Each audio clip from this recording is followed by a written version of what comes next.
Resuming now. So yeah, one student said that he has some work shift thing.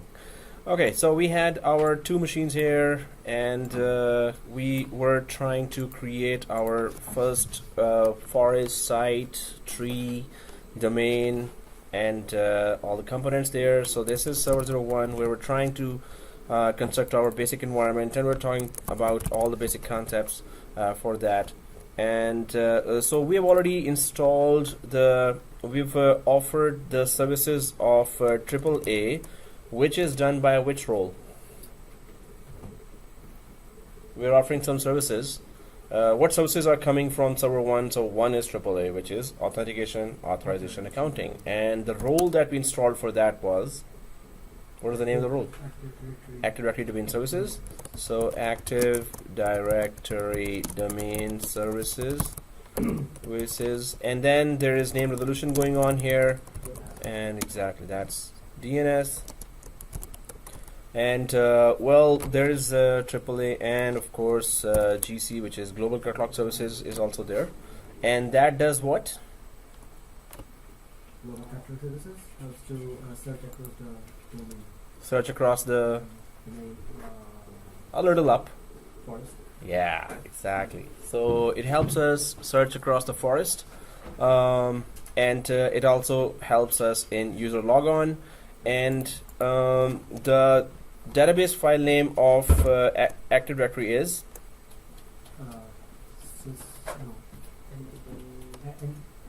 yes, ntds dot d8 exactly. And the service that provides, okay, no, I should not give the definition. Let's leave the hard part to you guys. So syswall does what?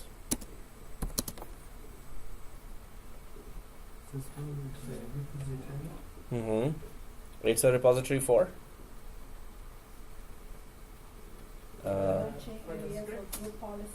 good notes. That's what we love. The notes that should help us when we really need it, right? So yeah, it's a it's what? Oh, okay. A launching area for group policy and script to be implemented on the user and computers, exactly. Share folder on the domain controller. It's a shared folder on a domain controller, exactly. Syswall. So launching repository and launching area of group policies and scripts, right? So if that is not there, you cannot implement group policies and scripts throughout the domain there.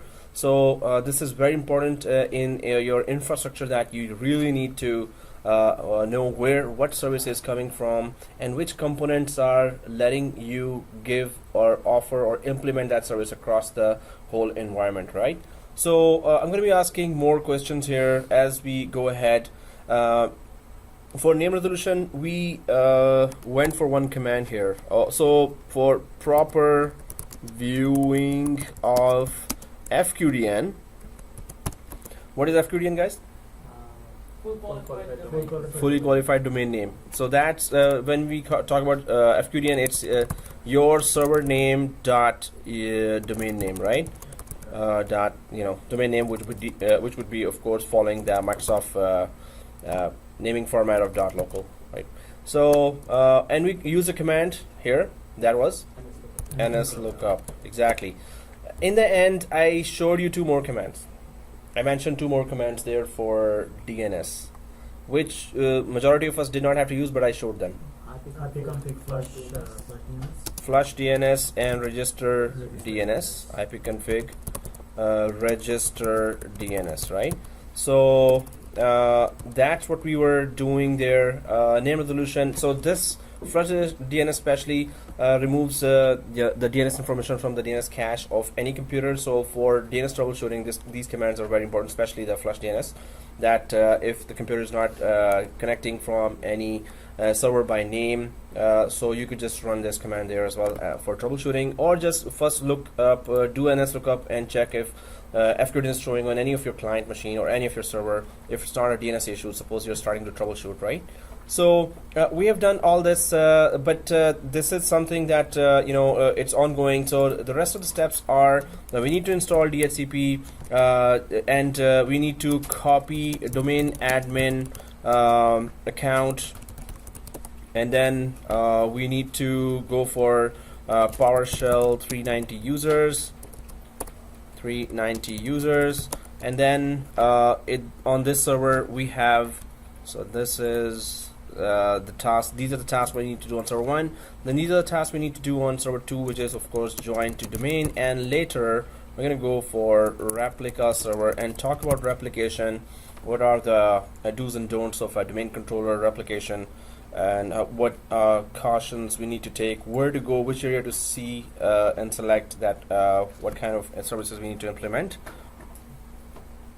So here, once we are here in this area, let's just go ahead and try to first join the computer to domain. Then we go for, in fact, before doing that, let's just copy domain admin account there. So let's go to server 1 and do our copy of domain admin account. Now, what is that? Why do we need that?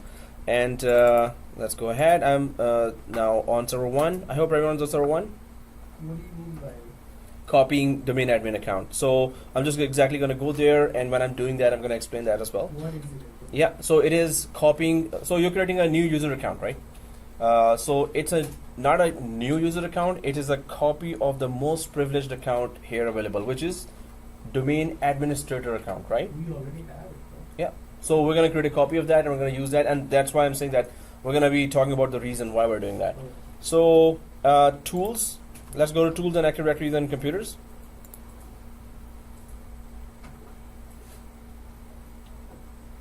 And whenever it opens, okay. So and there we can go for users here, right? Users container in Active Directory, then computers. So we're starting, huh?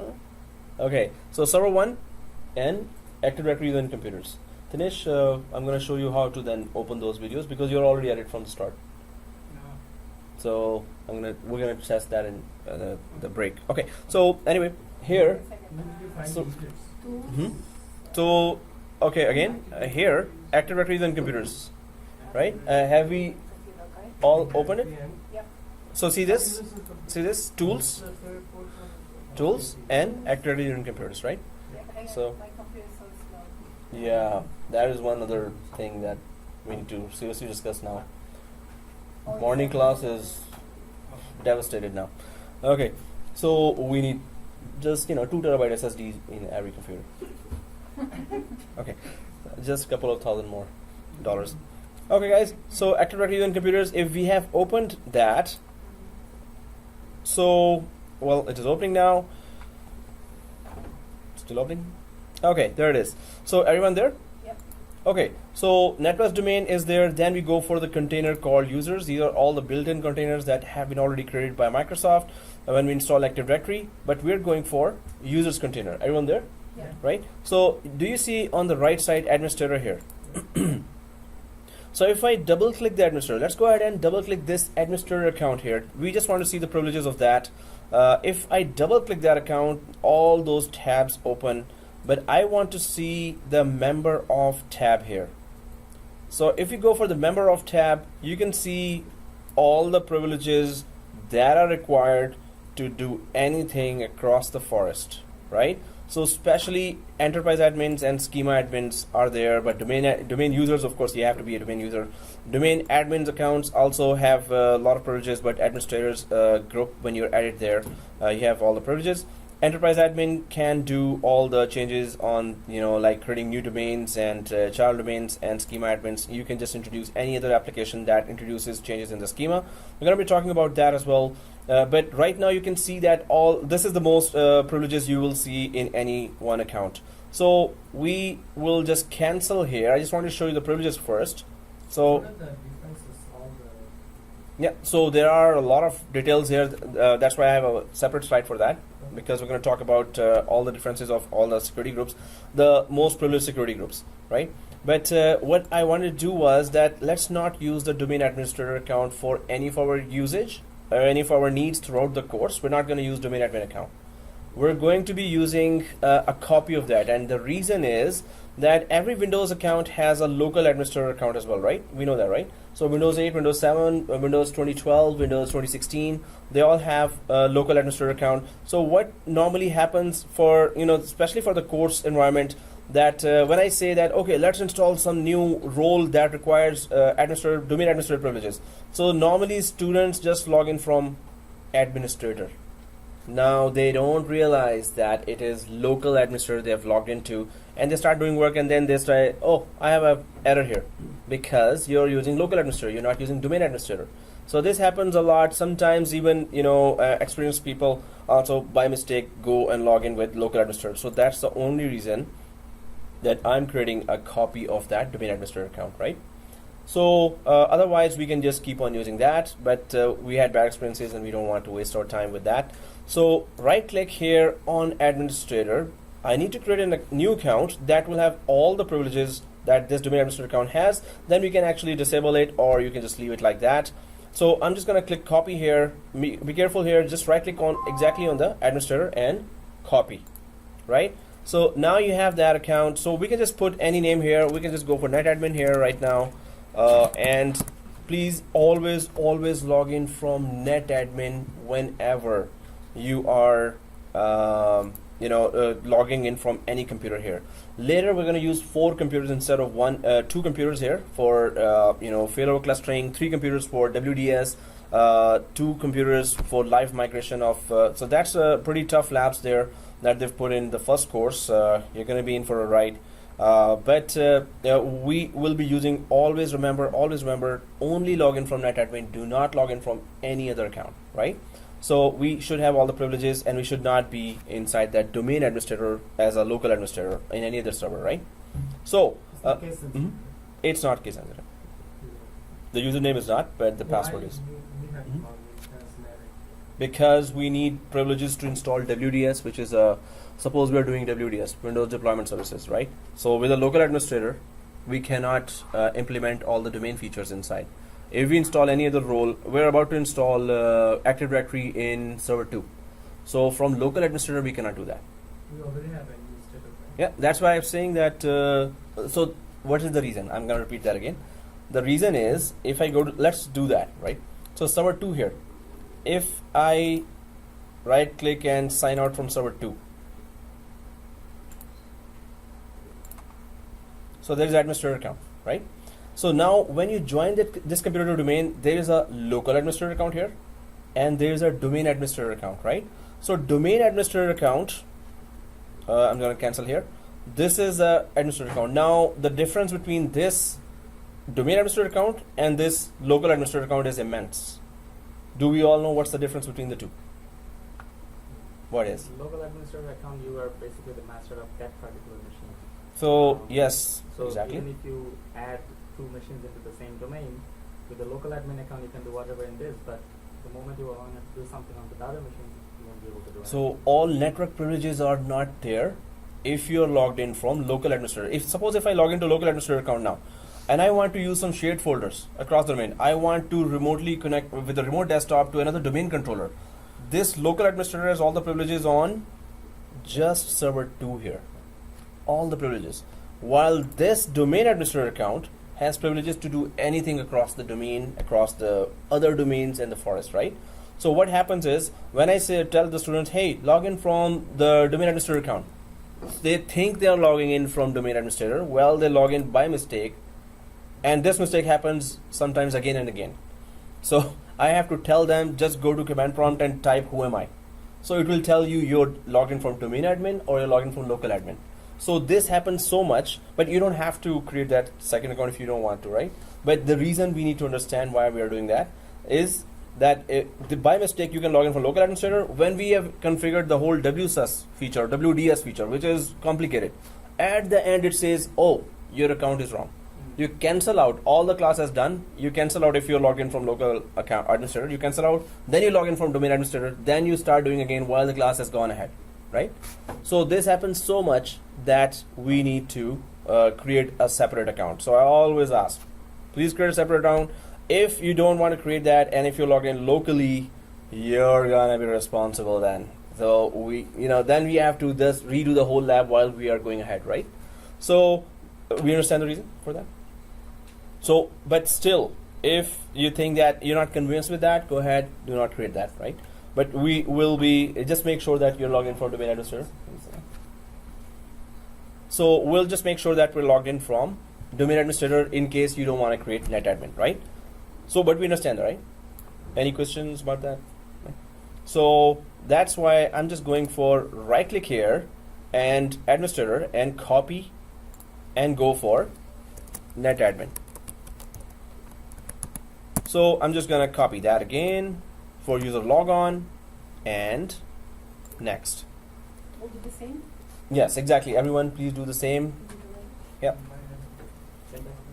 Yeah, it's the class password. Small ABC, capital ABC, keep pressing shift 1, 2, 3. Small ABC, capital ABC, keep pressing shift 1, 2, 3. Okay guys, here user must change password at next logon. In the production environment we do that. We have to click that, but here we don't have to, we don't want to change the password here, right? We want to understand the all the roles and features there. So user cannot change the password, of course. We would just, so what is the policy in an Active Directory environment for the password change? What is the default policy? Anyone knows that after how many days we have to change the password? 9 days. In Active Directory, it is 42 days. And we can change it anytime we want. It's in the group policies, right? So when we go for the group policies, we're going to talk about that. So, but let's 42 days. Yeah. So we can, user cannot change password. Let's not give us any unlimited accesses because in production environment we won't have unlimited accesses there, right? So let's not get used to it here as well. So we're gonna just follow those rules. If it comes down to 42 days, we are doing this course. We're gonna change our password, right? So password never expires. Nope. Don't get used to anything, extra. So account is disabled. No, we don't want to disable that account, right? So, and we have put the password here and go ahead and next. And then we click finish. So we've created a netadmin account here. And, for security purpose as well, we do that in the production environment. Normally, there's a policy there. If you have a local administrator account, a script runs on that, and then it renames that administrator account. So hackers would not know that, which account is the admin account unless the hacker has a script that tries to check the privileges of that account, right? So there are many ways, but we can just normally rename it and just disable it as well, right? So, or we can just rename it and directly start using that. So it's up to you. Different administrators have different approaches there. If I want to rename it to something very vague here, I can just go for, so hackers could not guess it at all, right? So it could be that this is not an admin account, right? We could be very vague about that. I'm just kidding, come on. Okay, so we have to kid, come on, it's evening time, right? We're all tired. So, okay, anyway, so this will not attract any attention, I guess. But so is that a good idea to disable this account now if we wanted to disable it? We have another account. We don't want hacker to use this one. So is that a good idea now to disable it? Or do you think there is another step we need to take? Maybe later. But why? So guys, we are logged in from this account right now, right? So now we have another account, netadmin here. We're gonna always use this account, right? So we don't get confused with other machines because later we're gonna have two more servers. So we're gonna have four servers total for failover clustering, right? That's a tough feature, and we're gonna install from the scratch till the end. We're gonna do the crash testing as well, right? So at that time, you still need to use the netadmin account, which has all the privileges. Anyway, so the plan is we're going to sign out from domain administrator, sign in from netadmin, and then come back here and right click and disable this account, right? You can rename it as well and disable it. You can just disable it. Just for a practice, you don't have to disable it if you don't want to, yeah? Again, why are we not using the administrator account itself? Yeah, because okay. I'm coming back to that. Yeah. Sorry. So yeah, I was like like this. So yeah, but it's okay. We can try to understand that. So here, how many servers you have in your environment? Maybe 10, 20, 30, 200, 300, right? So it depends on the huge environment that you have. First thing, you don't have to do it if you don't want to do it in this lab as well, right? Second thing, why are we still doing that? Because server 2, every server has a local administrator account. Do we understand that? Do we know that? So if you have Windows 10 here, there's an administrator That's what account. I got it. Okay. But I'm Mhm. asking that inside the server 1, Uh-huh. why aren't we directly using the administrator? Because Big, that's inside the server, right? yeah, That's so what that's a I'm very good question. On a domain controller, there cannot be a mistake. On a domain controller, yes, you cannot log in with a local administrator account. This mistake cannot be done Okay. because there's only one account that you can log into, and that's the domain administrator account. On a domain controller, it's okay. But because we want to be consistent, we don't want to be using 2 accounts instead of 1. And so that's why I'm saying go for netadmin on all the machines. So we could have consistency. But yes, we can still use administrator account just for domain controller. Most of our features will be away from domain controllers. They will be on member servers. Most of our features. So there, students have been doing that. Not students like beginners, but also experts. We normally don't know that we just log in from an administrator, local administrator account. Which administrator we log in from. So just to avoid that confusion. So normally we're going to be working on member server. But definitely on domain administrator, domain controller guys, yes, you can use there cannot be a confusion. There's only one, on domain controllers, it's always just the domain admin account that can log in. So that's why we're changing that, right? But for just our lab in production environment, you don't have to do that. Normally we do that in production environment. Once you have your Active Directory account, you're added to administrator's security group. That's what happens, right? Normally that's what happens in the production environment. We don't touch that actual administrator account, or we create that, it's copy and disable it. We have some backdoors to do that. So that's what I'm saying here, and that was also a good question, that why don't we use it on the domain controller? Yes, we can use it on domain controllers, but for consistency reasons, we're going to go for netadmin everywhere because it has all the privileges as well, right? So let's just sign out from our server 1 and just do that farewell with the domain administrator account. Again, you don't have to do that if you feel uneasy or something, but definitely we all want to know the reason why we're doing that. That's a very good thing. Every question is always welcome. So we're just going to go for other user here. Instead of the administrator, we're going for other user, right? And here, netadmin. Still on the server 1, right? Still on the server 1, exactly. Still on the server 1, guys? Instead of No, not right net, So administrator, so do you see on the left side down here, other user? oh, okay. Yeah. Tanish, you're not doing the lab. Okay, good. Okay guys, netadmin here, and do we all see that, netadmin? And here, I'm just logging in from that. Just because, in order to avoid confusion on the server 2, server 3, server 4, later we're going to have server 3, server 4 as well. So just to avoid confusion, that's the only reason, that's the only main reason I'm doing that, right? What happened is that the netadmin password got locked. Locked. Like So this is a scenario you're talking about. Okay. the oh. admin password can be locked, right? Yep. How are you gonna unlock it? Or No. if you forget that? So if you forget the password, You disable that admin account, and this admin account is password you forgot as well. so suppose I don't create that account, and that's the only account I have, and I forget that password as well, right? So that's the same scenario, What ifs? There are many what ifs there. So, so creating a second account has nothing to do with that. But suppose your only domain administrator account you're using, and that password you forgot. So what do? First of all, don't tell your boss. That's the first thing. Second thing, there are so many tools that can. So you can just run. Now, if I start talking about that, so you as a system administrator need to know some tools to as backdoor that you're not supposed to tell anyone, right? So there, if you Google that, you'll find 10, 20 tools there. But normally I have a CD or DVD or USB that I log in from, and then I go to the DOS mode and then command line. Then I go to administrator account and then just change its password. Normally, if you can know the password, that's better. But when you're logged out, you're on the DOS mode then. And there's a Linux USB based account. You can just log in from that and then crack your password. You will know. You don't even have to change it. There are many ways to do that. But that's where, so please email me, I'll send you two ways. Whoever emails me, I'll send them, right? Come on, I cannot do that in the course.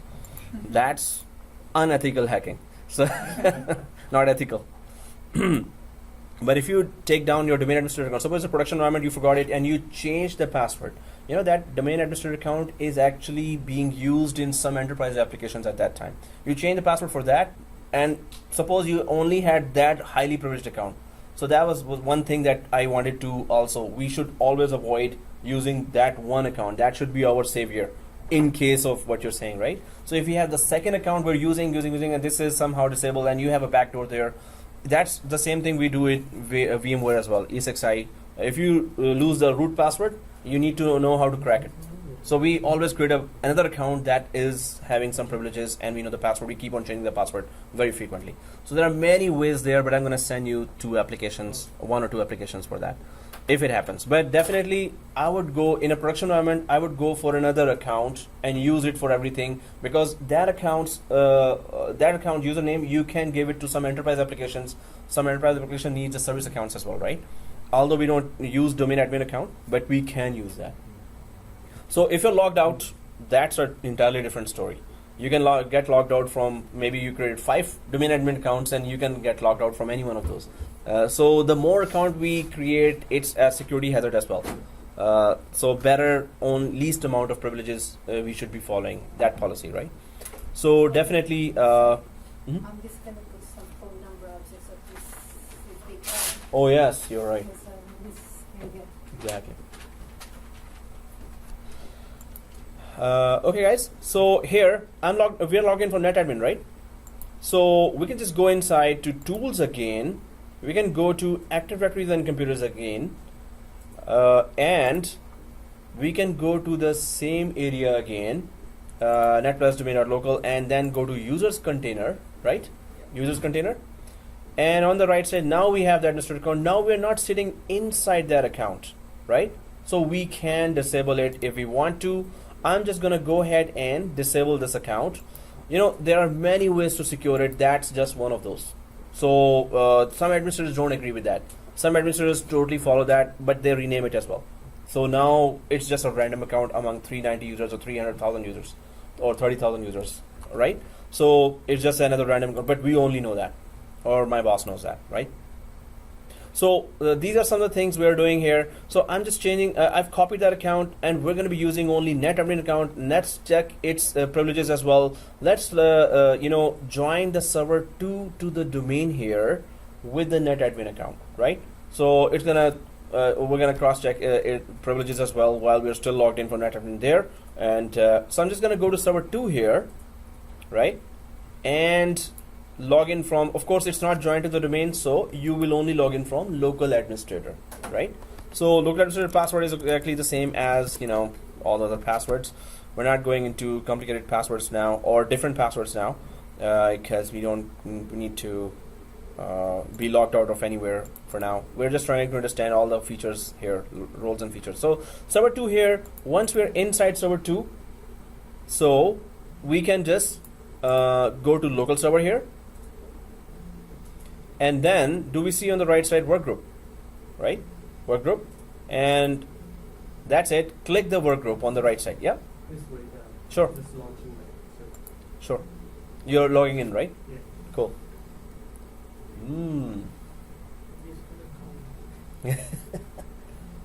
No, we can talk like Mary, you know. Hello, That's like this. That's right.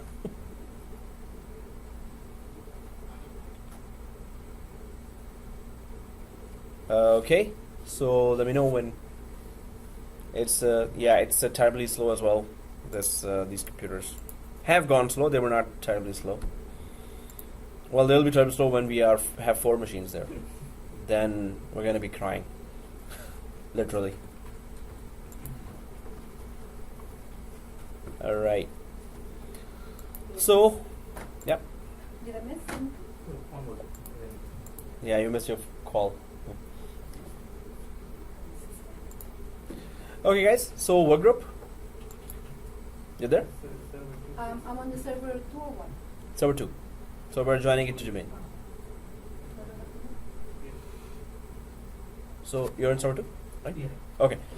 So you're on this screen, right? Are you on this screen? Mhm. Okay. So click the change button here and just go to domain here. So change button here, domain. Let me know if anyone's falling behind. Let me know. So change button here. So first work group and then change and then domain. So what are we typing here? Net plus domain. So if you just type the prefix, it will still join. But you want to check the DNS, so always Microsoft suggests that put the whole domain name there instead of just the prefix of the domain name, right? So now if our machines have no communications issue, it will join the domain. If it has communication issues, you're gonna get an error. So I'm just gonna press OK here. And for me, seriously, okay. So it is just telling me an Active Directory domain for the domain network could not be contacted. Okay, there could be many reasons for that, and let's troubleshoot that quickly, right? So if you see a username password, you're good. So what you need to do, you need to just put netadmin and the password, class password, right? If you don't see that, and if you see this, so I'm just gonna quickly troubleshoot that, or first I'm gonna check VM nets of both the machines. So if I go to server 1 here, and I've given that VM net of 13 here, okay. If I cancel out, if I go to server 2 here, and I'm just troubleshooting here. First of all, VM net 13s are okay here. So second thing I'm gonna troubleshoot here is, I'm gonna go back to local server here, and I will check the IP of this computer.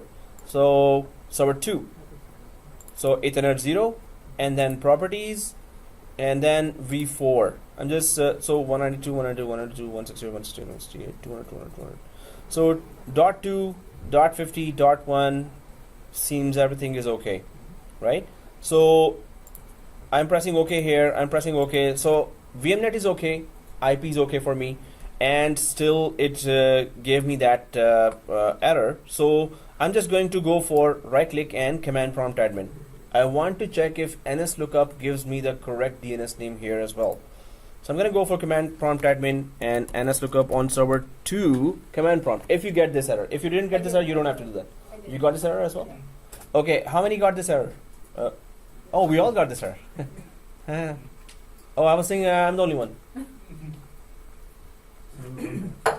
Okay. So server 2 here, I'm just going for NSLOOKUP. So open the command prompt, everyone. Open, so right click here and open the command prompt, right? And so I'm just gonna put NSLOOKUP and enter Admin, right? as yeah, it's just administrator account for now because we haven't joined the domain. So everyone sees this. FQDN is correct, right? On NSLOOKUP. So if FQDN is correct here, so DNS is name resolution is working fine.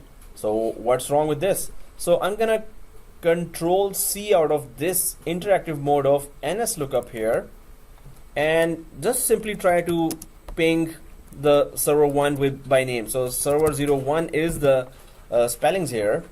That if the name resolution is working fine, I should be pinging it. Okay, I'm pinging it. So I'm able to ping from server 2 to server 1 by name. So I'm just gonna go back to server 1 here and ping to server 2 as well. So I'm just gonna go back to server 1, go down to command prompt here, press yes, and ping 192.168.200.2. Yes, for me it's working fine. For everyone, is working fine, right? So if it is working fine, and of course NSLOOKUP was working, so I'm just gonna make sure. Yep, NSLOOKUP is working as well on server 1 as well, right? It's working now. 182, 168. So it just took time to do that. So we're just testing if everything was okay and everything is okay. So I think we do them for time. so if you've done that, you can just press OK again there on the demand prompt. But I'm just here because some people are still writing here. Otherwise, go back and try to check press OK here as well on that where you put the networkdomain.local on server 2. We're okay, right? That one, that two. So from server 1 to 2, from server 2 to 1. But it's okay. Yeah, it's okay, right? So let's go back to server 2, right, guys? Server 2. Let's go back to server 2. I'm going to minimize this command prompt on server 2. Minimize the command prompt on server 2. Second thing, minimize this window on server 2 as well, right? Are we back on server 2, right? So if we click the work group again here, those opened windows will come there. Again, this one, right? So I'm just going to press OK here and not changing anything and confirming that everything works fine. NS lookup is working fine, ping is working fine, VM nets are okay. So it should just search that domain if the spellings are correct here, right? So I'm just going to press OK again here. And this is what we were looking for, seriously.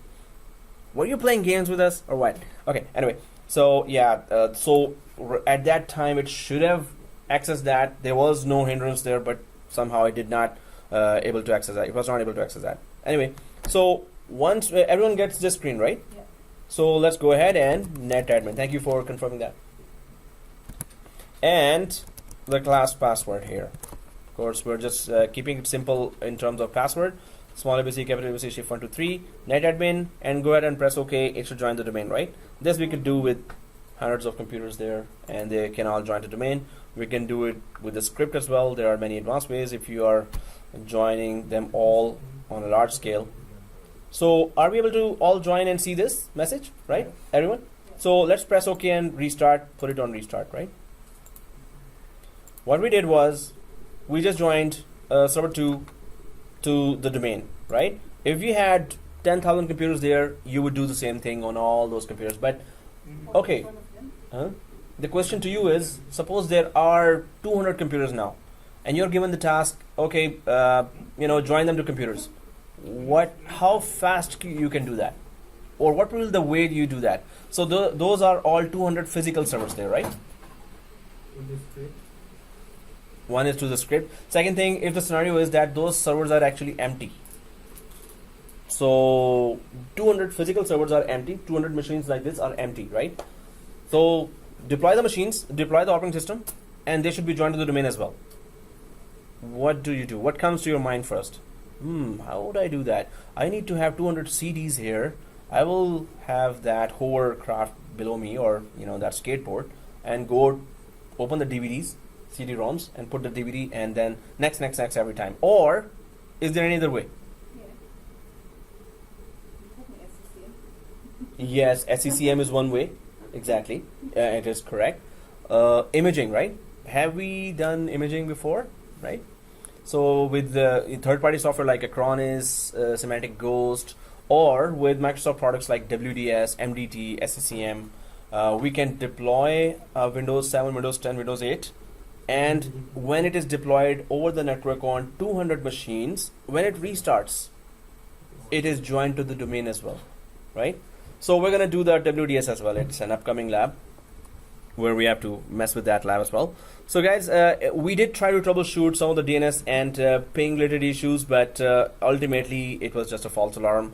Server 2 is okay. So if you go to server 1, what is the proof that server 1 is joined to the domain? On server 1, how can I know that server 2 is joined to the domain? Where do I go? You go to that local server and see the... But that's server 2, right? Sitting on server 1, how can I know? Where do I go and know that? Oh, you can go to the computer. Exactly. So inside Active Directory then computers, go to computers container here. And now you should see server 2 here joined to the domain. If it is joined to the domain, computers container will show all those clients and servers. What you will not see is if there's an Active Directory installed, it will not show in the computers container, it will show in the domain controllers container, which we know, right? So right now, if you click your domain controllers container, you only have server 1 showing there because it is the domain controller. It has the GC service or global catalog service here, right? The site name, we have never changed. The site name is still default for site name. It always is the default name like this, but we can change it anytime we want. Now, if Active Directory is not installed, if it's a Windows 8, Windows 7, Windows 10, or if it is a member server without Active Directory installed on it, it's then showing, it will all show in the computers container here, right? We all know that, right? Now, I just wanted to show you because we're going to be installing a ReplicaDC. We're going to talk about domain controllers as well. But before that, so we did two things. We just created a copy of netadmin of the domain administrator account. Second thing, we just joined the computer domain, right? So Simple tasks, right? Let's go for a little more. Well, that's also simple. We all know about DHCP, right? So if there are no questions here, let's go ahead and try to install DHCP. Let's minimize on server 1. Let's minimize this Active Directory and computers. We still we have 2 roles already there, ADDS, DNS, and now we're going to install DHCP. I'm going to throw some questions at you. Let's gonna clarify some concepts here as well for DHCP. So first of all, we're going to, are we all on server 1? Yeah. Okay, go to the dashboard and go to add roles and features here. Add roles and features before you begin again, right? And then we go for next. And of course, we're not going for VDI, so it's always going to be role-based or feature-based installation. Next. Make sure it is server 1. You're not sitting on server 2 right now, right? Next. And are we on the roles window like this? If you're on the roles window like this, deep down here, not deep down. Why did I use deep? Okay, DHCP here. Let's click the DHCP role now. Because we're just creating our basic infrastructure here, we need to know all the concepts about whatever we're installing here, but we're still scratching the surface. So add features, of course, whenever it pops up, just go ahead and click add features. Then we go next. And since we added all the necessary features, so we don't have to do anything on the features area unless you want to install something else as well. So we don't have to install something else, so we're going to click next here. And DHCP server, next again. So restart we click because if there's a need for a restart, it's going to decide itself. If there's no need, it's not going to restart that. So we let the Windows decide on our behalf if we need to restart or not. So click install. So while it is installing, let's talk about it. So here we have DHCP. First of all, of course, it is dynamic host configuration protocol, so DHCP here, dynamic host configuration protocol, and then we have here. So it is for IP management. We can give it gives lease time to computers after providing IP addresses. We also provide there is reservation, there is exclusion of IP addresses. We need to know the difference, and then there are some advanced services where you can add a gateway information, DNS domain information. Because this DHCP server will provide IP addresses to all the computers. Suppose you have several thousand computers there, so it is providing IP addresses to all the computers. It needs to provide all the other critical information to those computers as well, right? So gateway info, DNS and domain info also it provides. Then there are some central services that it also provides. When I was installing Citrix, then I had to go for that, providing some information there through DHCP. So we're going to visit all those areas there just to know what do they do. Okay, let's go ahead and try to, so we use DHCP every day wherever we go. True or false? Yep. How many IP address can DHCP? Whatever range we provide. So suppose we go for 192.168.200.1 up to 192.168.200.200. So these are 200 IP addresses. Whatever we tell it to do, it's going to only do that. Right? What happened if more than 200? So suppose there are 5,000 machines, right? So you then put the range, use different subnets there. 192.168.200.1 up to 192.168.210.254. Now that's a lot of IP addresses, right? 254 multiplied by 254 multiplied by 254, right? So class B addresses you can go for that, but you need to enable routing between the different subnets. If there is no routing, then we are stuck with 254, right? So, okay guys, here, yeah. So we're using DHCP every day. True or false? Simple, right? We're using DHCP every day wherever we go. Just like this is a NAT question, right? So we are using at home, we're using in the, we're in restaurants or anywhere. So let's just go ahead and try to understand what we need to do here. If we go to server 1 here now, are we on this page? Yeah. I hope nobody clicked the close button, but if you did click the close button, you can go for complete DHCP configuration on the yellow triangle here as well. Suppose you click the close button, otherwise you can click the complete DHCP configuration as well, right? Complete DHCP configuration. So click that. So once you click that complete DHCP configuration, it says that it's going to create 2 security groups there. One security group is administrator security group, and DHCP administrator has all the privileges on the DHCP, right? But nothing else, of course. So DHCP users, read-only permission. You want someone to be first just looking at that environment, and later you want to give access to that person. You can first add that person to users and then to DHCP administrators. Authorized DHCP, guys, what is that? Authorization from who? And after authorization, what does DHCP do?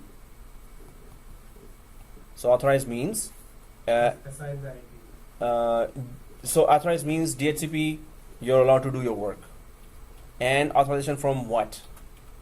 Active Directory, right? So it gets authorization from Active Directory, and then it is allowed to work, distribute. It works with Active Directory. Suppose you join a computer to a domain. Suppose you join 200 clients to the domain, which is Windows 8 clients, right? So they get joined to the domain. Their DNS A records, pointer records are created there. IP is provided by DHCP. A records are created by DNS. Active Directory adds its information to the computer's container there, right? So all 3 work together, right? Now here, authorized DHCP, yes, we want DHCP to work when we install that. So click next here.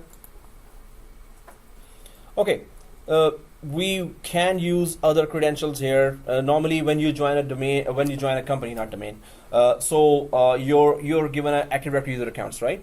So if you were joined as a system administrator, domain administrator, so your account is added to the administrator's account. So maybe you can just install it with your account because you have the privileges, or you can use one account. It's different companies have different policies according to different administrators.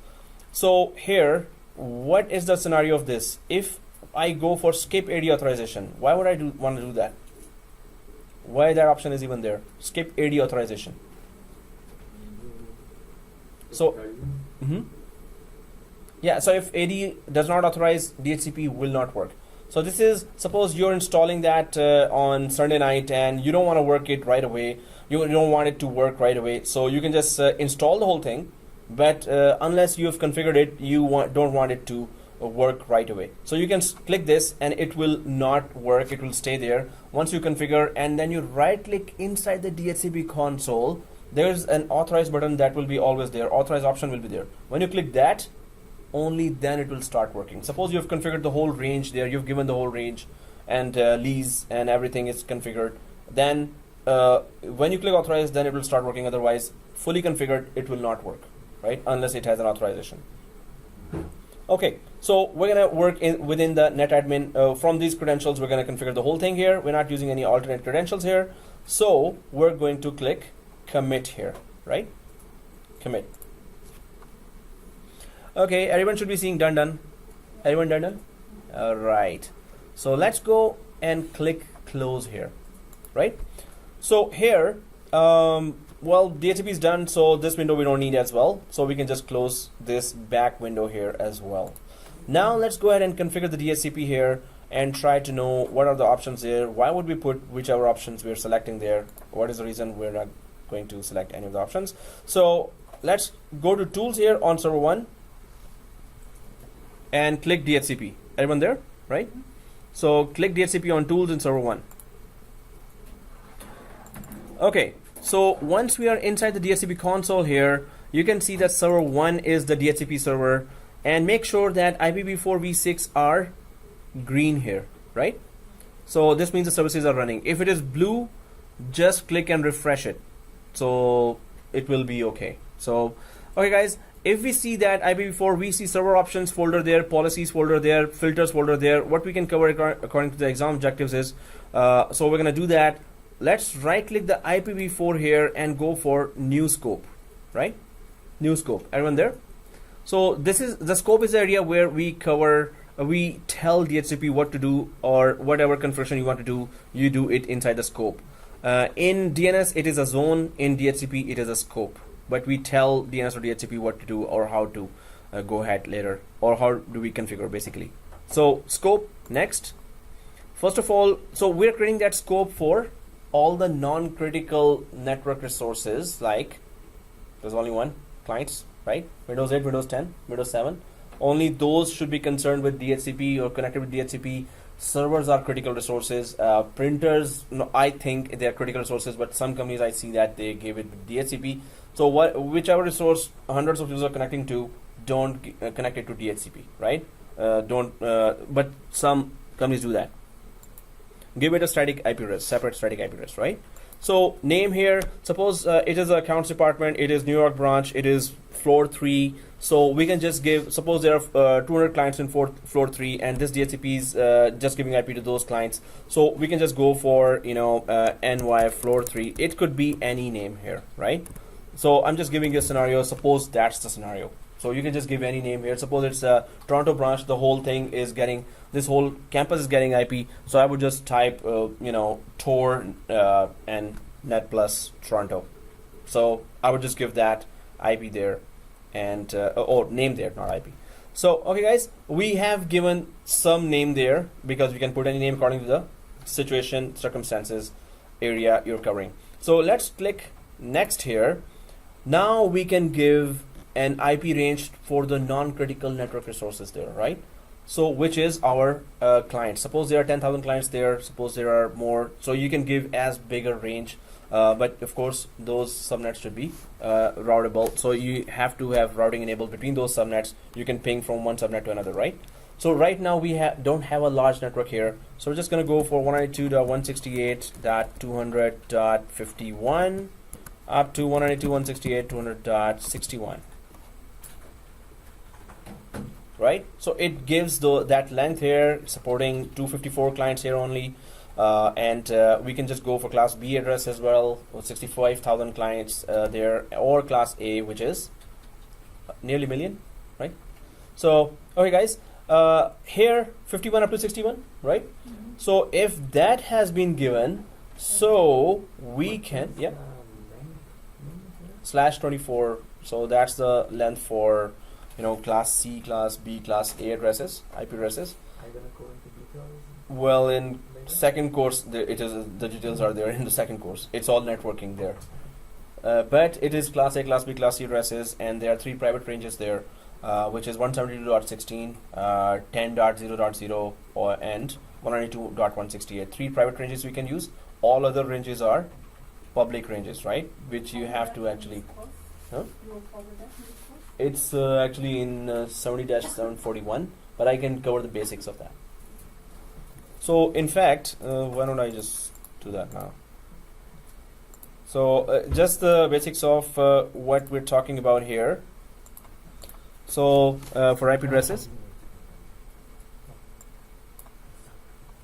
so it's just there are class A, class B, class C. And then so class A is, guys, from 1 to 126, right? And class B is from 128 to 191, and class C is 192 to 224, right? So, and then we have private ranges here, private ranges that we can use independently in our companies here or at home, and that is 10.0.0.0. You can use that whole 172.16 and .x.x, right? And then 192.168.x.x, right? And there is 169.254 as well, and that is used for PIPA, which is APIPA, automatic private IP addressing, and that is used when the device has no static IP, or no, it's not or, and cannot connect with the local DHCP as well, with a local DHCP. So no IP from anywhere, then you get a PIPA, right? If you see 169.254, understand no static IP was given and there is no DHCP communication going on. DHCP could not be found by that device. Whatever switch has a problem, or its cable has a problem, so it gets in a PIPA IP address, right? There's no communication outside the device. Exactly. There's no. So suppose there are 25 devices and they are connected by a switch, and beyond the switch is the DHCP server, right? So if switch has a problem, switch crashes, stops for some reason, now all those devices are cut off from the DHCP. They will all get 169.254. So why is that address given? So at least the users of those devices can communicate with each other and transfer some files until there's a troubleshooting going on between for the switch. As soon as the switch is up, you're getting the DHCP to give the IP again. As long as DHCP is disconnected, they get a PIPA, which is a built-in 169.254 IP. Right? Normally it's automatically generated, so all devices do not get that. So at least they are connected to each other. They can transfer files as long as the switch is out. Right? So okay, guys, here, and we need to turn the AC off. Oh, that's good. Yeah. Okay, guys. So these are just some examples here, and class A. One more thing here is class A supports what? Million devices, nearly. I'm saying million, but million clients. It's more than a million. So class B, 65,000 clients, and class A, 254. Right? Oh, did I say A again? Seriously, what's wrong with me? I should have a coffee at this time, not tea. Okay, so here class C here 254 clients. So very small networks, and I did that. Actually, my administrator did that when I used to be a junior admin. So he just class A, and then next year we bought more computers. All of a sudden we don't have IPs. So then we realized that we should have been on class B. Yeah, bad experience. So anyway, it was his fault. So let's just go ahead. So this is just a basic information about that. If you want to use the public IPs there, you have to pay to those authorities, IP authorities out there. And if you, I used to want to have that IP for my home. So some ISPs don't give that for residences; they just give for businesses.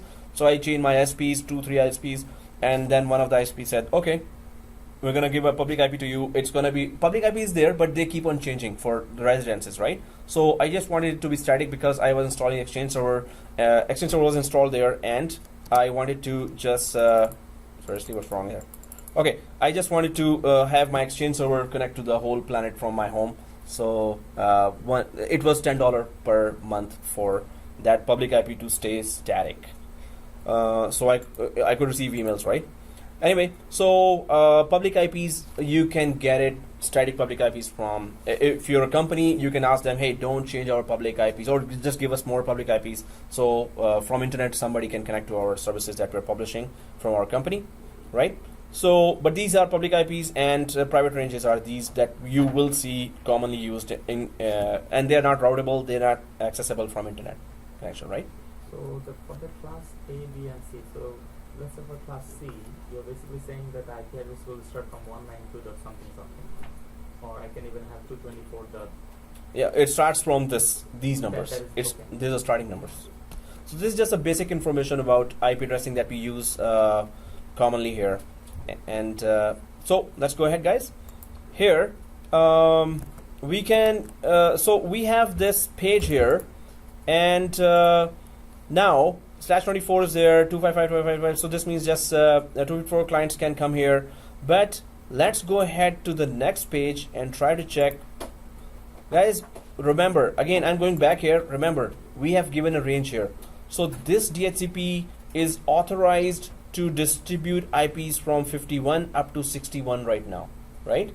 So let's go next. Saying that, let's go next, right? So there's an exclusion range. We don't have to add an exclusion range, but just to clarify the concept, we're going to add some IPs there in the exclusion range. First of all, can you guess what could this be? Why is the exclusion range even there? In what scenario we can use that? Printers. Okay, suppose you've given an IP from DHCP and you don't want it to be taken away. So you're saying that you can give to printers those IPs, right? Anyone else giving a scenario? Why should we put an exclusion range here? What is the scenario for that? Or if you want to assign static IP to one specific computer. One specific computer. Okay, static IP we set aside for critical resources like routers, switches, printers, and servers. All the servers, right? So exclusion range, we can just put exactly if you want to use an IP for some device that you never want it to be taken away from that device, right?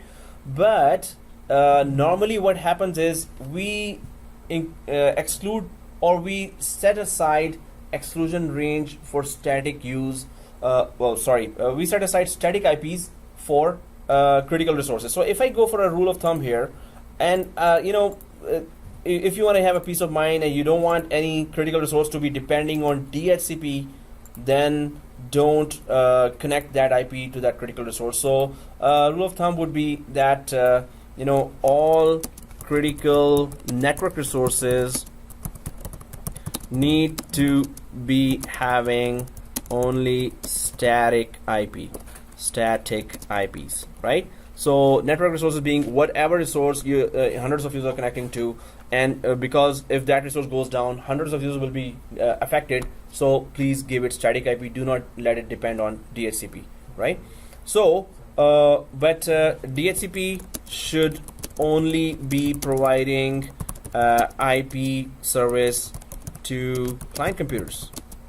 On one client, one user, one client, one user, one client, right? So it's not that all the users are connected to that one device. So printers, servers, router switches, just give it static IP. So have a static range available separately. Don't use the exclusion range as the static range, right? So what do I mean by that? First of all, exclusion range, right? Oops, you were writing? You can take a picture of that. Yeah, this one? Okay. So you're typing what I'm saying. Okay, cool. So guys, let's just put something. I want to clarify one more concept here. I'm just putting exclusion range here. Exclusion range, especially, I would put here, if I wanted to use, I would put here for the rainy days, right? What do you mean by rainy days? It's going to be tomorrow anyway, right? Okay, so rainy days means if ever my IP range runs out, I will use this. I will simply, whatever I put here, I'm going to click remove here. It's going to be added to my actual IP range. And I can use, it will buy me time to maybe expand, put some more subnets there, and then enable routing in the router there for those subnets if somehow they run out. But for any other reason, people are using exclusion range, but I would just use for that. So I'm just putting some exclusion range here just to clarify another concept here. 192.168, in fact, can you tell me what should I put as an exclusion range? I want 5 IPs in exclusion range from somewhere to somewhere. Can you tell me what IPs should I put if I wanted to put there 5 IPs from where to where? Can you all tell me one by one? So you can start from .62 and add 5 IPs. Okay, so 62 to 67. Okay, that's what you're saying. Anyone else? It's a 1 to 5. 1 to 5. Okay, anyone else? I would say it has to be in the range of what we've given in the scope. Which I'm not confirming now, but what would your suggestion would be?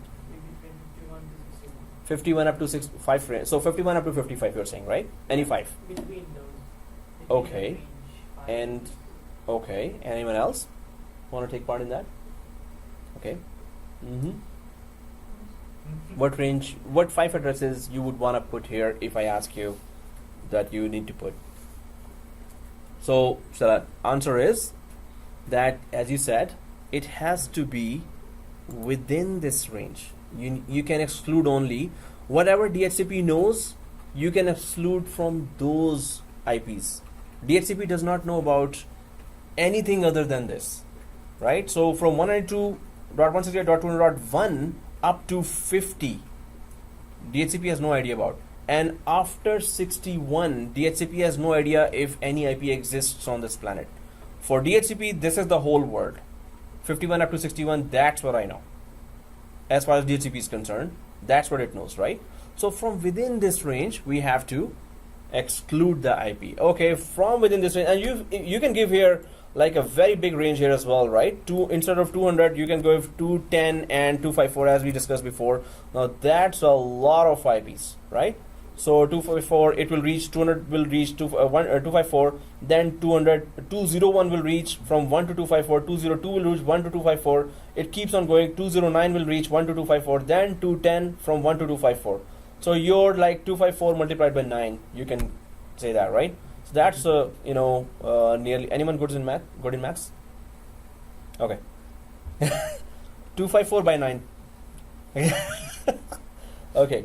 So no one collects a lot of money here. So okay. So Mary collects a lot of money. Okay. So nearly 2,500 IPs, right? So okay, yeah, because 254 if you go for 10, then just less than 100. Okay. So exactly. So okay, so we can give a pretty good range, which is we already gave 2,500 addresses here, right? We can do that, but from within you can exclude 200 IP addresses, 300 IP addresses. That will buy you time if your IPs ever run out. You should plan for scalability, even if your bosses say, oh, we're not gonna have any more clients here, we're not gonna have any branches here, we don't have the budget. Next year your company does very good and you have 3 more branches and 200 more clients or 500 more clients. So there you go, scalability is there. So always your network should have some scalability there. So in case they increase all of a sudden, I have enough range. So always think of 2 years ahead, 2 years of whatever you have right now, right? Next, I'm just gonna go for 192.168.200.52 and up to 192.168.200.57. Okay, so I hope you remember that I've excluded this. In fact, you're doing that, right? So you will know that, right? You know it already. So subnet delay in milliseconds is just that which subnet's IP address you need to be given first to the client. So client request comes, hey, I need an IP, I need an IP. Okay, there are 2 or 3 subnets here, and which subnet first should be given? So other 2 subnets could be given 10 seconds of delay or 100 seconds of delay here, and one subnet is just on 0 seconds or so. That first subnet will an IP will be given from that subnet, while other subnets will wait for, they are told to be waiting for 10 seconds. Suppose the first subnet is full, the request will automatically go to the next subnet, right? So you can just put, and it's milliseconds. How many milliseconds are there in a second? What kind of question is that? Okay. 1,000 milliseconds in 1 second. 1,000, right? No, I checked it. Okay. So, okay guys, anyway, so if there are multiple subnets, you can just give a delay, put a delay as well. But I'm just putting exclusion range. You don't have to use that, right? In a production environment, you don't have to use that, but I'm just putting it for another concept here. So I've just put from 52 up to 57. Let's click next here. Guys, lease duration. So IP will be given, whatever IP we chose will be given to the client devices for 8 days. When the 50% of the time is passed, it's going to check the client. When 100% of the time is passed, it's going to either renew if the client is alive or take back the IP if the client is dead, right? But if I do this, is that a good idea or a bad idea? 999. Bad. Bad or good? Bad. Why? Because you're blocking the IP address for no reason. The machine could be Gone way before that. Yeah. Okay, the IP will run out, right? So if you have a 2,000 machines in your network and those are given to your permanent employees there, and I put here this 10 days. Again, 2,000 machines are there, and these are given to permanent employees. They are using it for years and years and years. 2,000 machines, and we put here 10 days. Is that a good idea or a bad idea? Or what is your suggestion for that? First of all, is that a bad idea?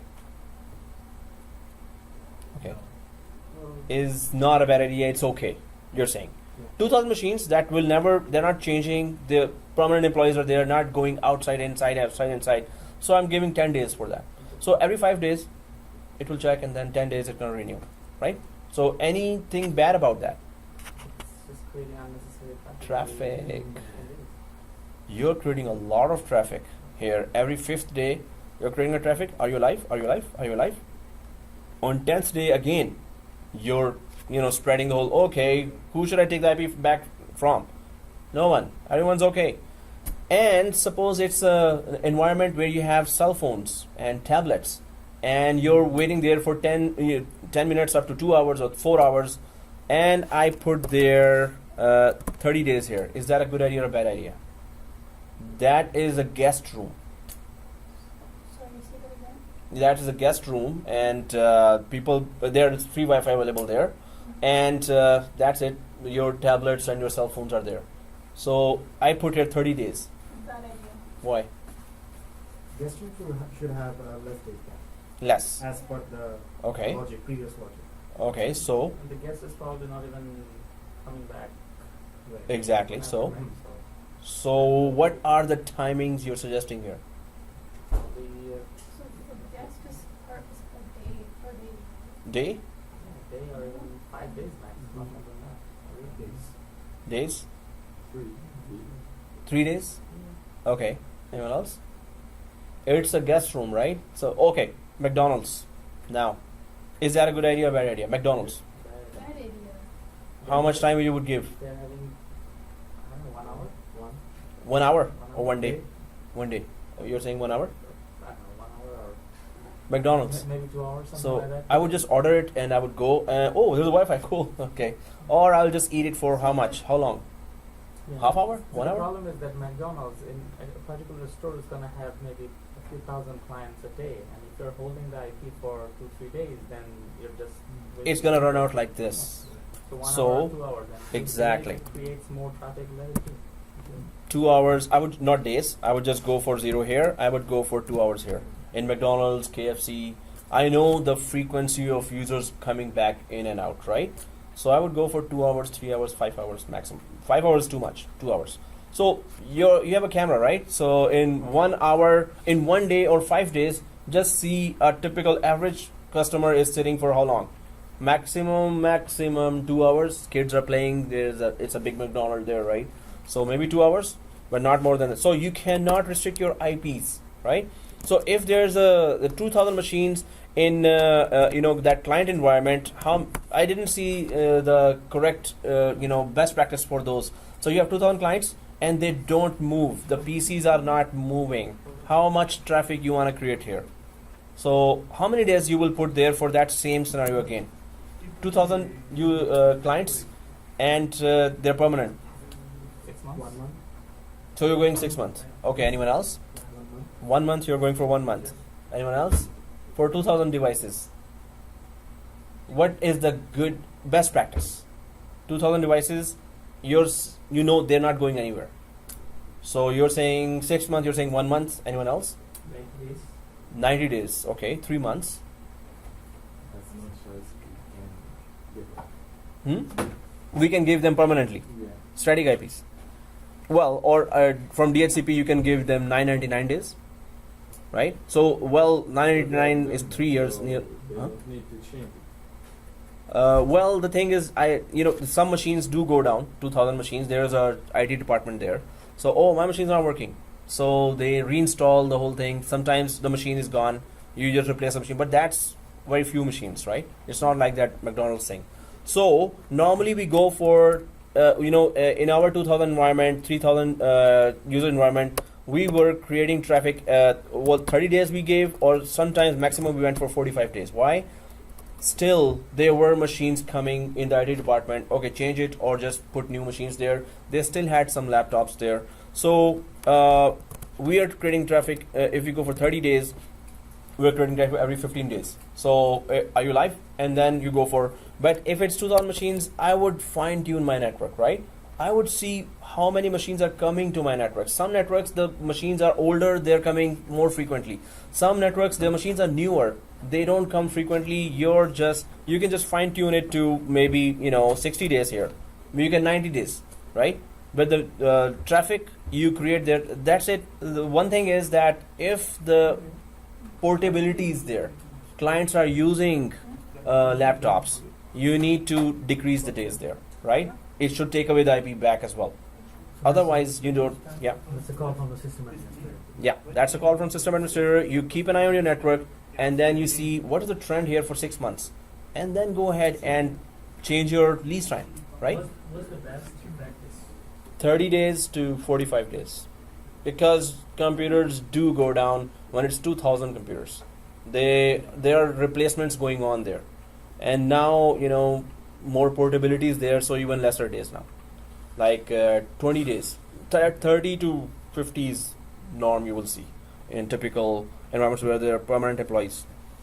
If they're contractors, always we will go down to very less days.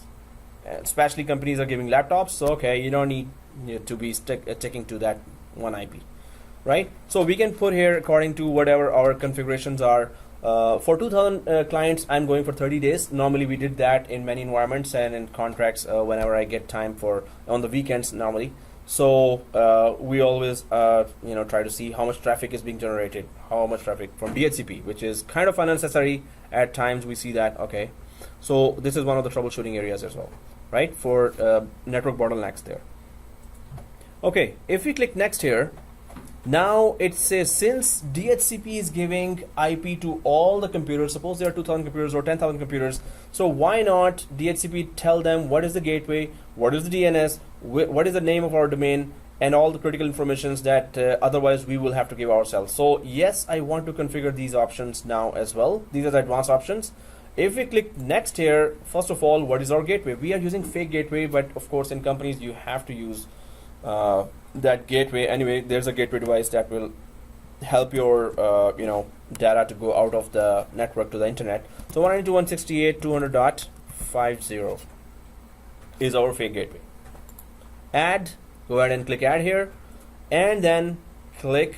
So this will be told to all the devices as well. When they're getting an IP, they will get the gateway as well. Next. And of course, they need to know what is our domain name and what is our DNS server. It is already correctly detected here. Normally, if we leave that, you remember that we changed our IP in the last class from 127.0.0.1 to back to 200.1. So here, it detects that automatically. It would have been 127.0.0.1 here as well. And if we had not taken any heed here, or we were not attentive here, we could have gone for next finish. Yeah, I know DHCP. And then 127.0.0.1 would have been the preferred DNS of all 2,000 clients. And they would all think they are the DNS servers. If 127.0.0.1 is the preferred DNS of all the clients, they will try to resolve themselves, which they are not, right? So anyway, this correct IP is there, which is okay. If we had alternate DNS server, we could have added here. We don't have that. So let's click next here. Wins we are not using. Microsoft is actually discouraging from using Wins. Windows Internet Naming Service is NetBIOS names to IP address name resolution, which was purely used for Windows environment. Now typical environment has non-Windows components like Linux, Unix machines are always there in typical environments, right? So DNS is the main name resolution protocol that Microsoft recommends to use. You won't see any exam questions for WINS here. Maybe a mention of WINS somewhere, but no exam questions are asking if you have configured WINS. Many big companies, you will still say administrators have configured WINS like 15 years ago, 10 years ago. So it's there, right? Extra name resolution is okay. But the thing is, it's just a Windows proprietary name resolution protocol, which Microsoft tells not to go ahead and recommends not to use that anymore. So we're not using it, and there will be no exam questions. So we're just gonna not configure it and click next. Yes, I want to activate this scope. So click next and finish. Guys, we need to check if DHCP is working fine. So what's the plan? We're going to go to server 2 here, and we're going to remove the static IP temporarily, and we're going to check if the DHCP has given an IP to that server 2 temporarily. Then we're going to put back the static IP. Can you tell me what is the IP it's going to take when we put it on DHCP? 192.168, 257. 57 you're saying. Anyone else? 51 you're saying? 51 you're saying? Anything Because other they said than 52. those- 51? Any other 51 IP and other than the 58. range? Oh, Was the execute. 51 and 58? It's gonna take And one, then- right? Okay, oh, okay. They didn't mention 51. I'm changing my. Hey, that's not No, we fair. didn't use 51, Somebody's so ready it's for 51. sponsorship for Timbits now for the whole class. Yeah, you were saying? You were saying? I'm not saying anything. Anymore? I don't know that. Okay, so no, To guess. me, I think maybe I'm Yeah, maybe yeah, lack yeah, of sure. knowledge at the moment. But if you exclusion range, you kept it for future reference, for future needs. You're not gonna assign. I mean, IP from the exclusion range. That's only if you Yeah. run out of IP. But exclusion range will, so DHCP is prohibited to distribute from the exclusion range. Yeah, first But of there are all, other IPs as well. Yeah, so those one of those anyway. Okay, which one? You know, just not. Okay, one of those. We got it. I'm not really Okay. sure. I don't Yeah. know yet. I'm So, just throwing yeah. it out there. No, which is good, which is correct actually. So one of the IPs away apart from the exclusion range. Yeah. Yep. apart from exclusion. Right? Whatever they said. Yeah. Okay. So Tanesh, whatever they said, right? So okay. So yes, let's just go ahead and server 2. So temporarily change it to server static IP. Remove the static IP from server 2. Let's log into server 2 with netadmin. Let's go to server 2 here, guys. And I'm gonna log in from other user in server 2 because it has joined to the domain and restarted. So I'm not gonna log in from local administrator now. I'm gonna log in from other user, and I'm going to go for netadmin, right? Yeah, ooh indeed, yeah. How come I didn't? No, just click the other user. It was on already. It was on the window. It was on. Oh, so you didn't restart that after that? Logging in? Or maybe you logged in, maybe. Yeah. So it's okay. If you logged in from netadmin, that's what we want. So go ahead and just change the IP, static IP, remove the static IP, and just put it on dynamic. So I'm just gonna log into server 2 now, and I'm waiting for server manager, our best buddy, to start on server 2, and I'm gonna go to local server here. Basically, I'm going to Ethernet 0, right? And local server, domain firewall is on, but I'm just gonna go to local server, and there is the Ethernet 0. We're there. We're there. I think we all checked it, right? So Ethernet 0. If I go there, Ethernet 0 again, double click that. That's where we give the static IP, right? So click properties, and give the v4. Double click that. If we reach here, all we need to do is It was on obtain an IP just- address automatically. Yeah, you're saying? just admin, NetAdmin. NetAdmin. NetAdmin.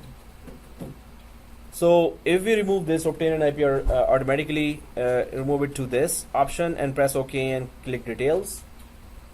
Yeah, you're there. You logged in. It's logging in, right? Okay, cool. So we all got 51. Okay. So press OK here. You know that was that exclusion range was a kind of a trap. So. I was going to the house. So yeah, people normally say 57 after the exclusion range, but definitely. So DHCP distributes IP sequentially. Yes. Sequentially, right? So 51 is the first IP. After that, exclusion range starts, then 57 starts, right?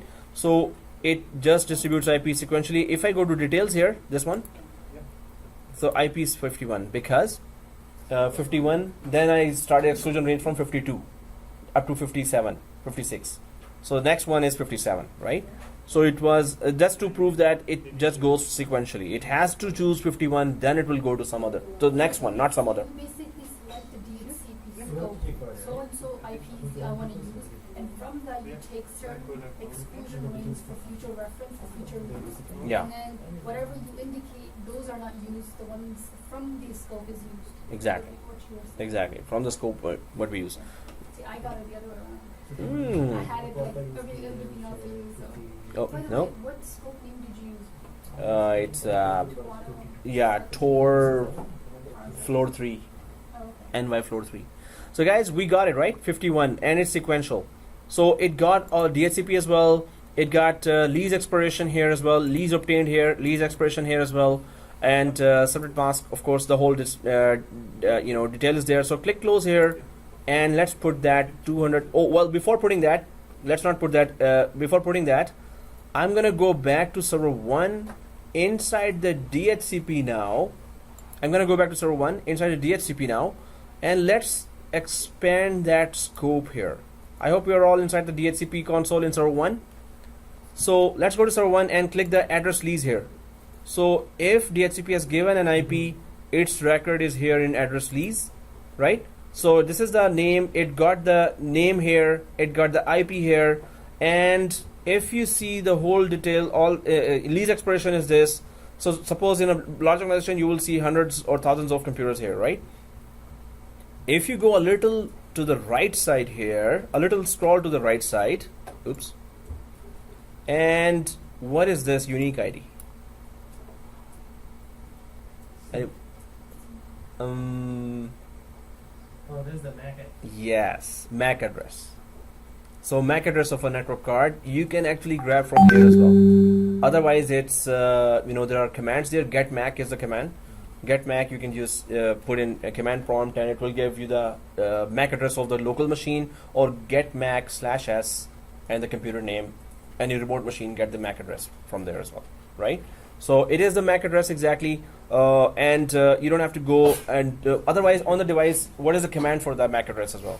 Get MAC. Other than that, ipconfig /all, right? That also gives you the physical address is actually that MAC address, the physical address that you see there. So this is the MAC address that you can just get directly from the DHCP as well, right? So address pool, if we click address lease, yes, whichever device got an IP, its information is there in address lease, right?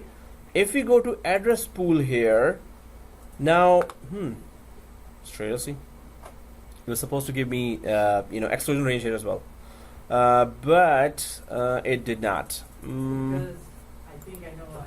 Why? Because you didn't add it. You didn't Oh, add I didn't add it. it. You just I went ahead. you didn't add Did we all add it? I don't Oh. think anybody. So I didn't click add button there. Ouch. I wanted to ask, but then I somehow. Why didn't you? But I Okay. clicked add so I could see. Okay. Very smart. Okay, thank you for pointing that out. We were discussing that so much that I forgot to click add. We were supposed to add if we wanted those IPs to be excluded. Now they're not excluded. DHCP can use any of those IPs, right? So that's why. So good point there. Thank you. So how do we correct that, guys? Can we add the exclusion range now? Yeah. Just right click on a display and then add exclusion range. Okay, hey, man, you know everything, huh? So can we do that from here? If I right click here, refresh, right? Okay, address range here, right? Address pool. If I right click here, new exclusion range. So do we need to add exclusion range now? But now we know where to get it from, right? If we wanted to edit it. Okay, if you want to create that, new exclusion range here, and what we did was 192, 168, 200 dot, 52 up to 192, 168, 200 dot, 56.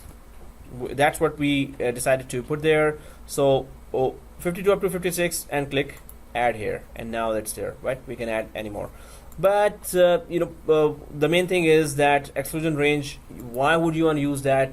And will the IPs be given randomly from DHCP? No, they will be given sequentially, right?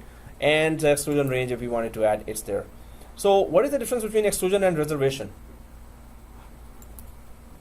This is reservation here. Exclusion you are putting it for emergency situations, and reservations for critical network resources, servers, printers. Okay, if you decided to put through DHCP an IP to the server, so you can just reserve that IP. And what do you need to reserve an IP? You right click that, suppose we go to reservation here, right? And go to new reservation here. Right click reservation and then new reservation. So you can just put any name here, whatever name is of the machine or the device, then put that IP there. But the main thing is you need MAC address of that device, right? Then it's going to be reserved because MAC address never changes, right? Network, you can change the network card, then you lost that MAC address. But as long as the network card is there, it's not going to change there, right? So if the network card is 14, Network card. So you can come here then if you did change the network card, then get that new MAC address and then put it here. if we have a reserved IP for Mhm. critical machines like Yep. servers and switches, then Yep. why do we need to Have static IP addresses there? no, Sorry. the previous one? The exclusion range, right? So why do we need to put the Basically, it's different system addresses do it differently. I would not touch servers with anything DHCP. So there would be a static range. So from 192.168.2.1 up to 49 in our range, current range, I have put it separately available for static use only. DHCP has no idea this range exists, right? Okay. Or after 61 up to 254 here, right? So it's all, DHCP doesn't know this can all be used as static range. Normally administrators put aside big range, static range, that is we go to a server, we put static IP ourselves and we keep it away from DHCP. Because if DHCP goes down, that server can have a problem, right? You can reserve it, yes, go ahead and reserve it, but the main thing is keep it away from DHCP, the better. Any network resource. So many of the environments you will see that even printers, normally we give printers static IP, nothing DHCP, right? But if you want to give that, go for reservation there. Or exclusion range, you can also use that, but still don't touch. I would just keep DHCP away from any critical resource, right? Use it only for client machines there. So it's a recommendation. You can just go and use it for that as well, reservations. So reservation, the IP never changes, right? That's the main thing about reservation. So your CEO got an IP on your laptop, his or her laptop, and he goes to a vacation for 1 year, or he's out 1 year, and he comes back, that IP is reserved. That laptop will keep that IP. It will never be taken taken back, right? Reservation will reserve that IP forever. However you want to keep it, right? Okay, so we know that exclusion is there. So for the rainy days, you can just get that IP, the set of IPs there, or you want to use that IP after some time, you can exclude those IPs. Don't use that. Yep. Can we change the exclusion range if we want? Change the exclusion range. Can we edit it? We can remove it, but we cannot edit that. But maybe by PowerShell we can do that. But here, right click, delete. So exclusion range you won't find a lot there, but disaster does not ask us, hey, shall I come? So it just comes. So better exclude some IPs for any disaster that our junior administrator will see one day and we're not there, and we have some IPs, okay, release them now from exclusion range. Okay, we have some IPs, and those guys who were screaming, they will get an IP, they will be quiet, and I can just include some more subnets there and put some routing between those subnets there as well. It will buy you time whenever the disaster comes, right? So have a long range, it doesn't bite anyone, and then give it some exclusion range as well, right? So once again, Mhm. reservations and static IP serve very similar purposes, but we should Keep away the DHCP from any angle from the static IPs, from the critical resources. DHCP normally has nothing to do with. So I see a lot of that happening. Printers are given from DHCP, although they reserve it and they have their reasons. So I would, whenever as a consultant, I just talk to them. I said, can you remove that ASAP? It's good, but nothing happened for 3 years or for the last 10 years. Okay, keep it that way. Whenever it happens, it's not gonna ask you that, shall I happen? It's just gonna happen. It was on DHCP. Okay. So anyway, so we can just be very careful from the start, right? So least amount of disasters to be allowed in our network. No possibility. Okay, guys. So address lease here, reservation. We understand that we can reserve an IP. That IP will not be taken back from that device if we reserve it once, unless we manually remove that, right? Either we can add reservation from here, or if we go to address lease here and right click here, we have the add to reservation here as well. So this IP will be reserved unless we change it. It will stay there forever, right? So add to reservation could be done from here as well. So either you can separately do that, otherwise it has all the information here, MAC address and everything, right? So scope options, what is that for? So this is a scope that we have. We have configured the scope for the clients here, right? So if we right click the scope options and try to go inside the configure options in the scope options, so right click the scope options and go for configure options here, right? So you can see a lot of centrally available services that can be or are available right now. So if we go to router, you can if I just put it down in the background, you can see that whatever services centrally are available for the clients of this scope, they are mentioned here. Their name is mentioned here, their IP is mentioned here, right? From this IP and name, you're getting the gateway services. Your data can leave your network and enter your network, and from this you're getting name resolution, from this you're getting your domain name information. But we can have a time server here as a separate source, although domain controller is the same, the source for time for all the client machines, right? Or if you keep going down, there are so many other services that you can provide centrally to all the clients of this scope, right? I had to do that. I was saying that when I deployed the Citrix servers in one company, so I had to go for option 68, 67 just to provide that file. First, that file gets downloaded to the thin clients, and then then Citrix server, it connects to the Citrix server, and then it downloads all the other applications there as well. Thin clients, you don't install applications, you just basic software you do. So, but you have to know, you have to follow the vendor steps there in order to offer any of these services that you can make centrally available for all the clients. Suppose there are 2,000 clients here in this scope. So any service you want to centrally provide to all the clients here, you can just time to live or DG. So you have to really know what you're doing. First of all, you really need that, and then you can just give the path of that service. Okay, it is centrally available now for all the clients of this scope. So scope options are where you can offer different services to all the clients of this scope. And we are already providing the router here, we're already providing the DNS servers here. If you have alternate DNS servers, you can just keep on putting those servers here as well, right? You can just click again, and instead of this, you can just server name, another server we have, so I'm just gonna put here, and all the clients will know now when they restart. Or if you do that ipconfig/release/renew, they will release, they will at once accept again or request again the IP from DHCP, they will get the new IP here as well from the alternate DNS server. So we understand the purpose of scope options. Centrally, you can offer any service to the clients of this scope. Already you can see the example, 3 examples are there, right? That's the main area. But this is, you have to be really careful when you're offering any service through this. So better go for vendor documents for that. I would go for Microsoft technet.com and just look up for 009 LPR servers. So what can I do with that? How can I offer that, right? Impress servers, well, Impress Boss I heard, but Impress servers, no.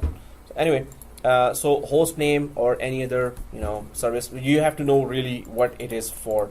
These are vague names. I would not understand many of the names here by just reading them. So I have to just go to technet.ca and check that, right? Technet.com.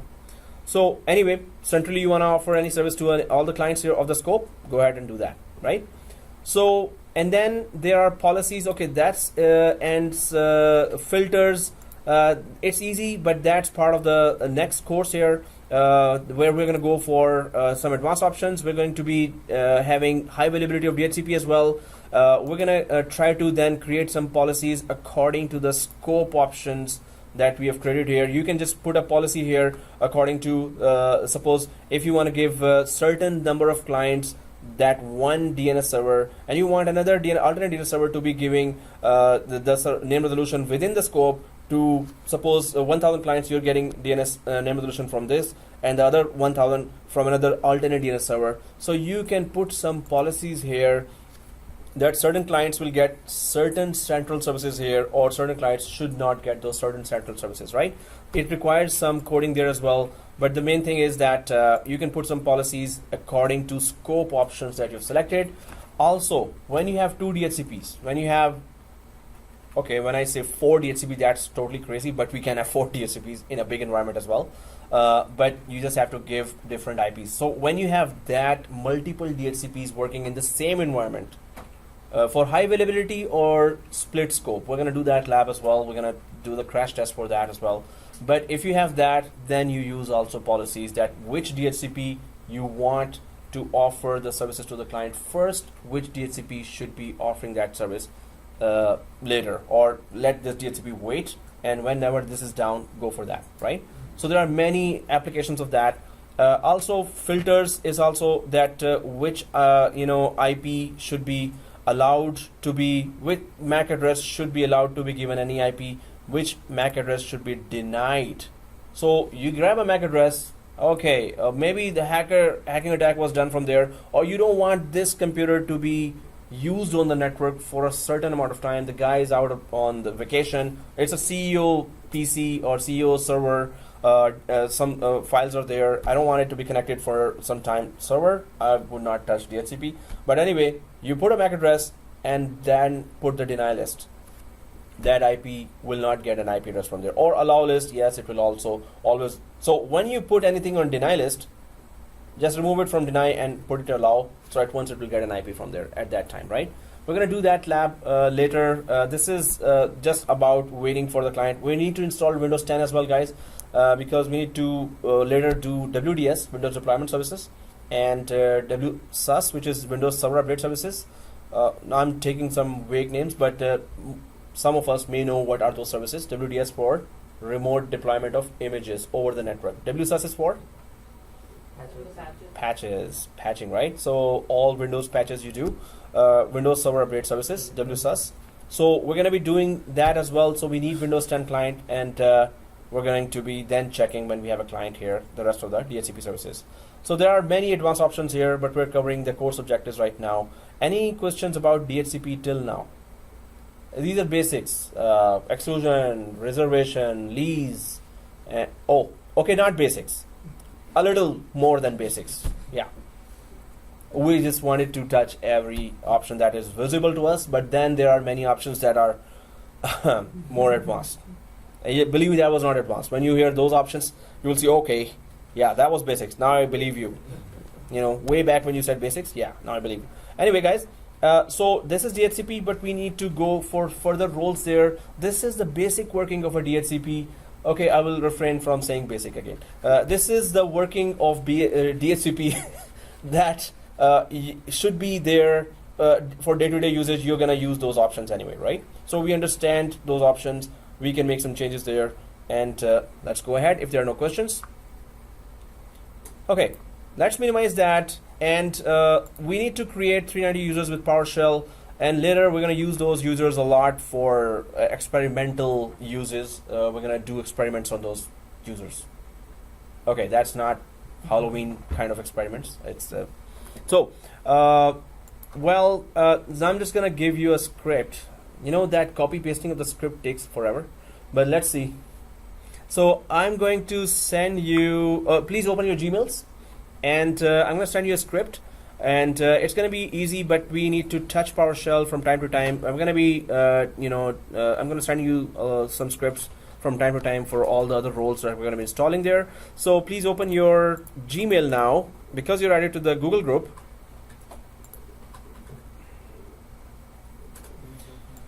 And Dropbox. I'm just going to go to my Dropbox. I'm going to send you 2 files. One file is CSV that contains all the 390 names. The other file is a .ps1. Anyone knows what's a .ps1 file? PowerShell script. It is the extension for PowerShell. .ps1. It's not PSL. It's PS1. Okay.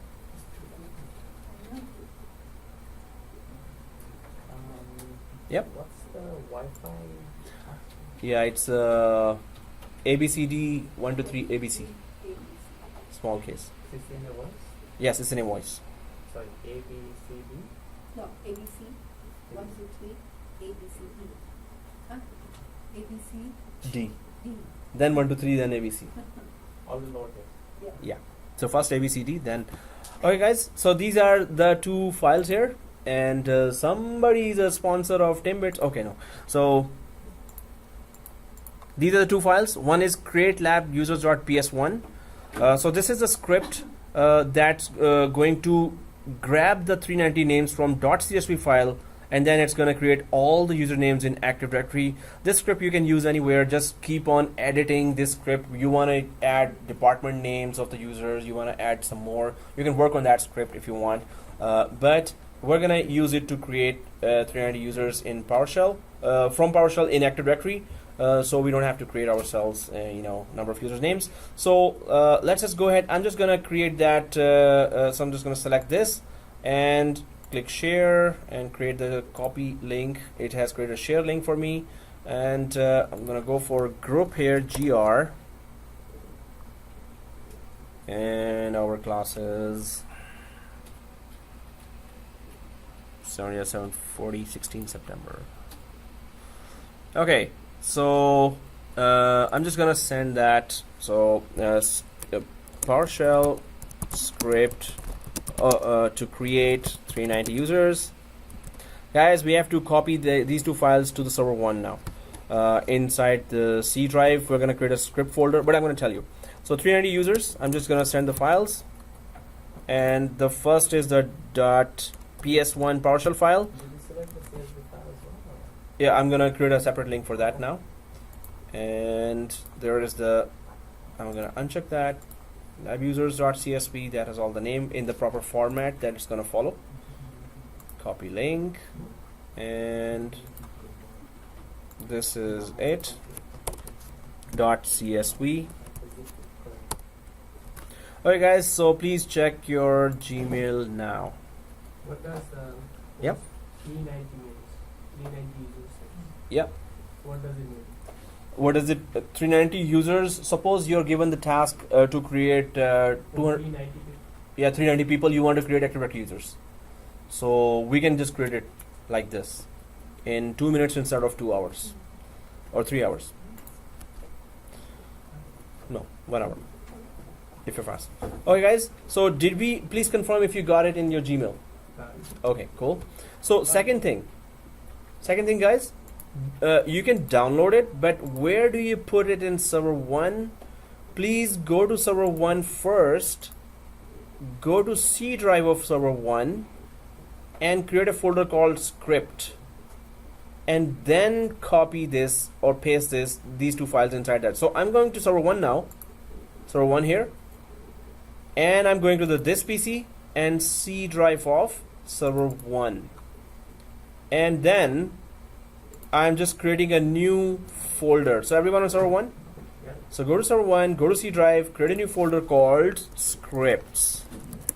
Or script, it's up to you. It's not case sensitive. I'm just putting it for spellings. So scripts or script, just remember what spellings you put there, right?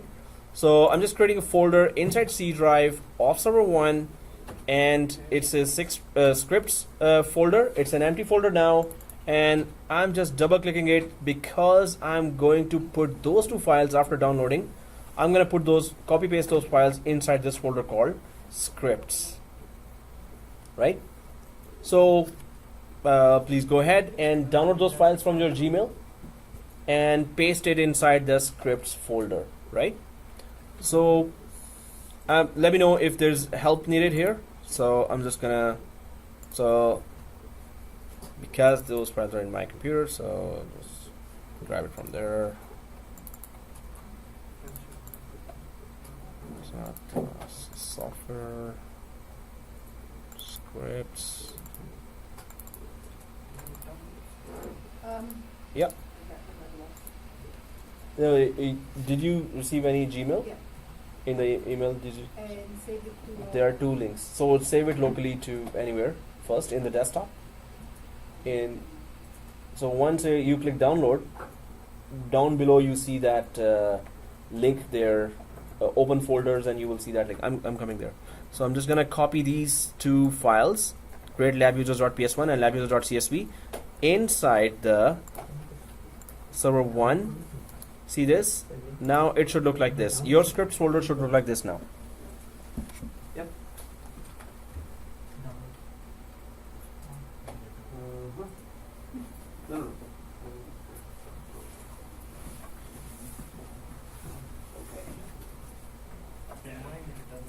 you download? You did not add it to the. You didn't see the file. No. Your key Even the video doesn't work. I think you gave me the wrong email then. No. It is the right email? Yeah. Oh, okay. Yep. 5 for 30 days. Actually, 8 days, yeah. I put it Yeah, back to 8 yeah. days. Server one. Yeah. Server one, that's it. So your Gmail is open? Yeah. Server one, Pune. So what's your Gmail? Email j@gmail.com. Let me see. After we get it. Which one? Server?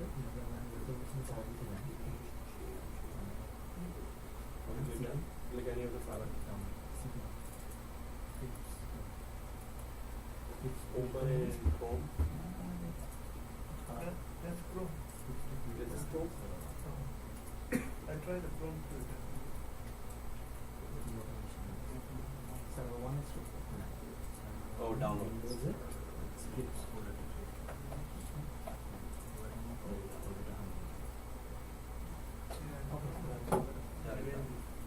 And then it server one shows is here. everything is database. Not this. No. But Gmail open shows folder. it. Gmail में When you go to open shows folder, it. there it is. Download process. Download In process. the downloads folder. I see the copy that. Yeah, so we need to copy that from here to copy and then Server one is also. C drive. Remember you did not put S there, so remember just that stuff. It's okay. Put S or not put that, right? So hey, get that again. I can rename that one. I can rename Yeah. that. Brilliant. Alright guys, so have you all done that? Copy pasting? Okay. Let me know if anyone is falling behind or need help or anything. Done. So done? Done? Okay, done? Done. Okay guys, so I just need to hear done. So now if we have this in that path, let's go down to PowerShell. So right click no, not right click, sorry. It's left click here. So left click here on this area, Windows icon, left click, and then do you see Windows PowerShell, this one? Do we all see that? Yeah. So if we right click this one, and does it let us just go for administrator privileges, run as administrator like this, right? So again, if I right click on the PowerShell, then go to more and then run as administrator. So open it like this, run as administrator. Do you all see that, right? So when you, yeah. So see this here, right click on top of it. Okay, you're there, right? So guys, make sure that when you open administrator, you see this administrator prompt here. Now we just need to go to the scripts folder within the PowerShell, right? So how do we go there? CD backslash. First is CD backslash to get out of this path here, this path. Then see the contents, dir, enter. So we are seeing the contents of C drive, and do we see our newly created folder there, right? Scripts folder. So we can just put cd space sc and press tab to autocomplete that folder name. Let's be lazy here. So sc and just press tab and press enter. Now you're inside the script folder, right? Are we all inside the script folder? Okay, then dir again, of course those two files should be there, right? These two files are there. I hope everyone sees that. Yeah. So if you're inside the script folder and you see the two files, we're just going to execute the PowerShell file here. We're going to just type the first few letters here and press tab to autocomplete that name and the format in which the PowerShell scripts are supposed to be executed. So if I put the CR here and press tab here, and press tab here again. Okay, so yeah, I should have waited. CR, press tab. So any PowerShell script you want to execute, if you put it dot backslash and the script name, it's going to run or execute. Yep. Yep. Did you execute that or?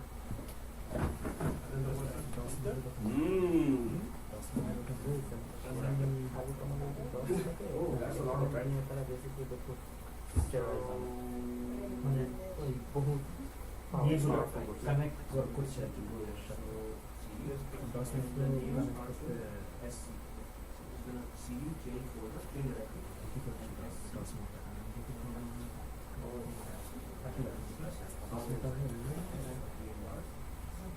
Then we just need to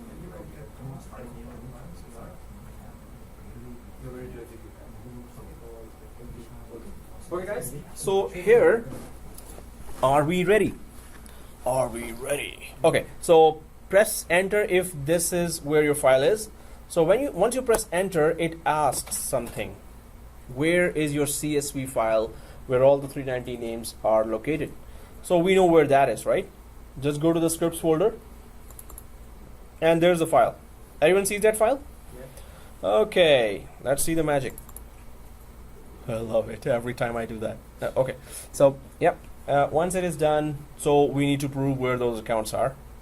And you can see on the right side, well, it's passing up, but passwords. The password is password 1 for all these accounts.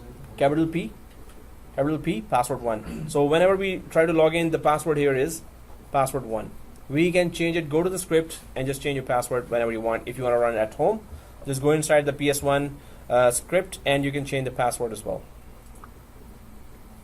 Okay, so once this is done, we have to go to Active Directories and Computers and then check where are these 390 users created, right? Yep. You need a break? Really? Okay. That could be a long break. So let's make it short break, right? So whatever time it takes to go to Tim Horton and come back. Okay, 15 minutes. So yeah, take a break. Let's take a break, guys. And then we need to do ReplicaDC. Yay! We need to learn replication and domain controller talking to each other. Oh. Oops. I just put that list in the video. Okay. So here, once we have created that, so I'm just going to go on server 1. I'm actually on server 1. If it is done, let's go open the Active Directory users and computers on server 1.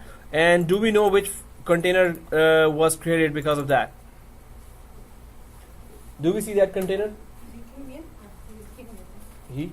Oh, he also went out. Okay. Exchange user. Yes, exactly. Refresh, and then we get Exchange users here. And we got all those users there. So Exchange users is the container that was in the script that was supposed to be created. So you could play with the script. You can just change the container. You can change the password of the users as well in the script. And you can just add departments and everything. But you know what I would do? If I get that script, I would just go for all ready-made scripts other than that, which create a lot of users. So from there, I'm just going to grab one sentence that creates a department name as well. And then another sentence, and then I'll do a hit and trial, copy, you know, just run it and check it, run it, check it, run it, check it.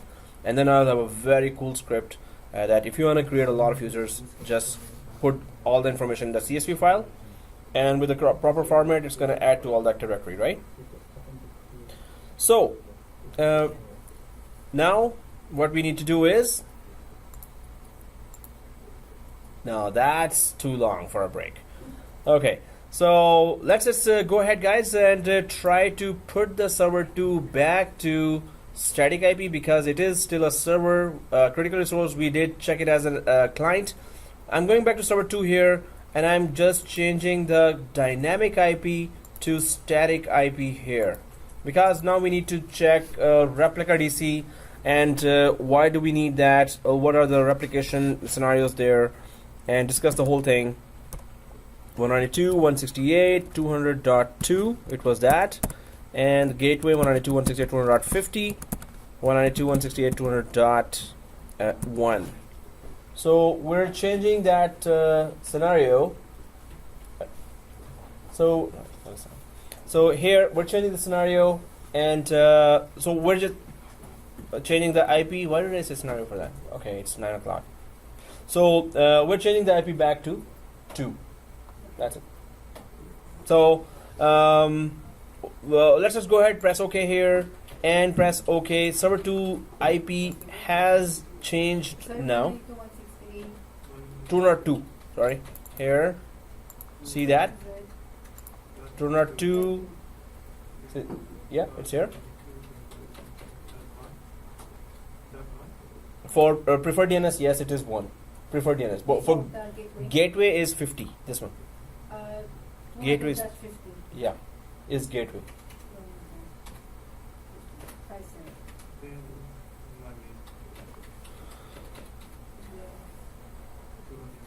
One.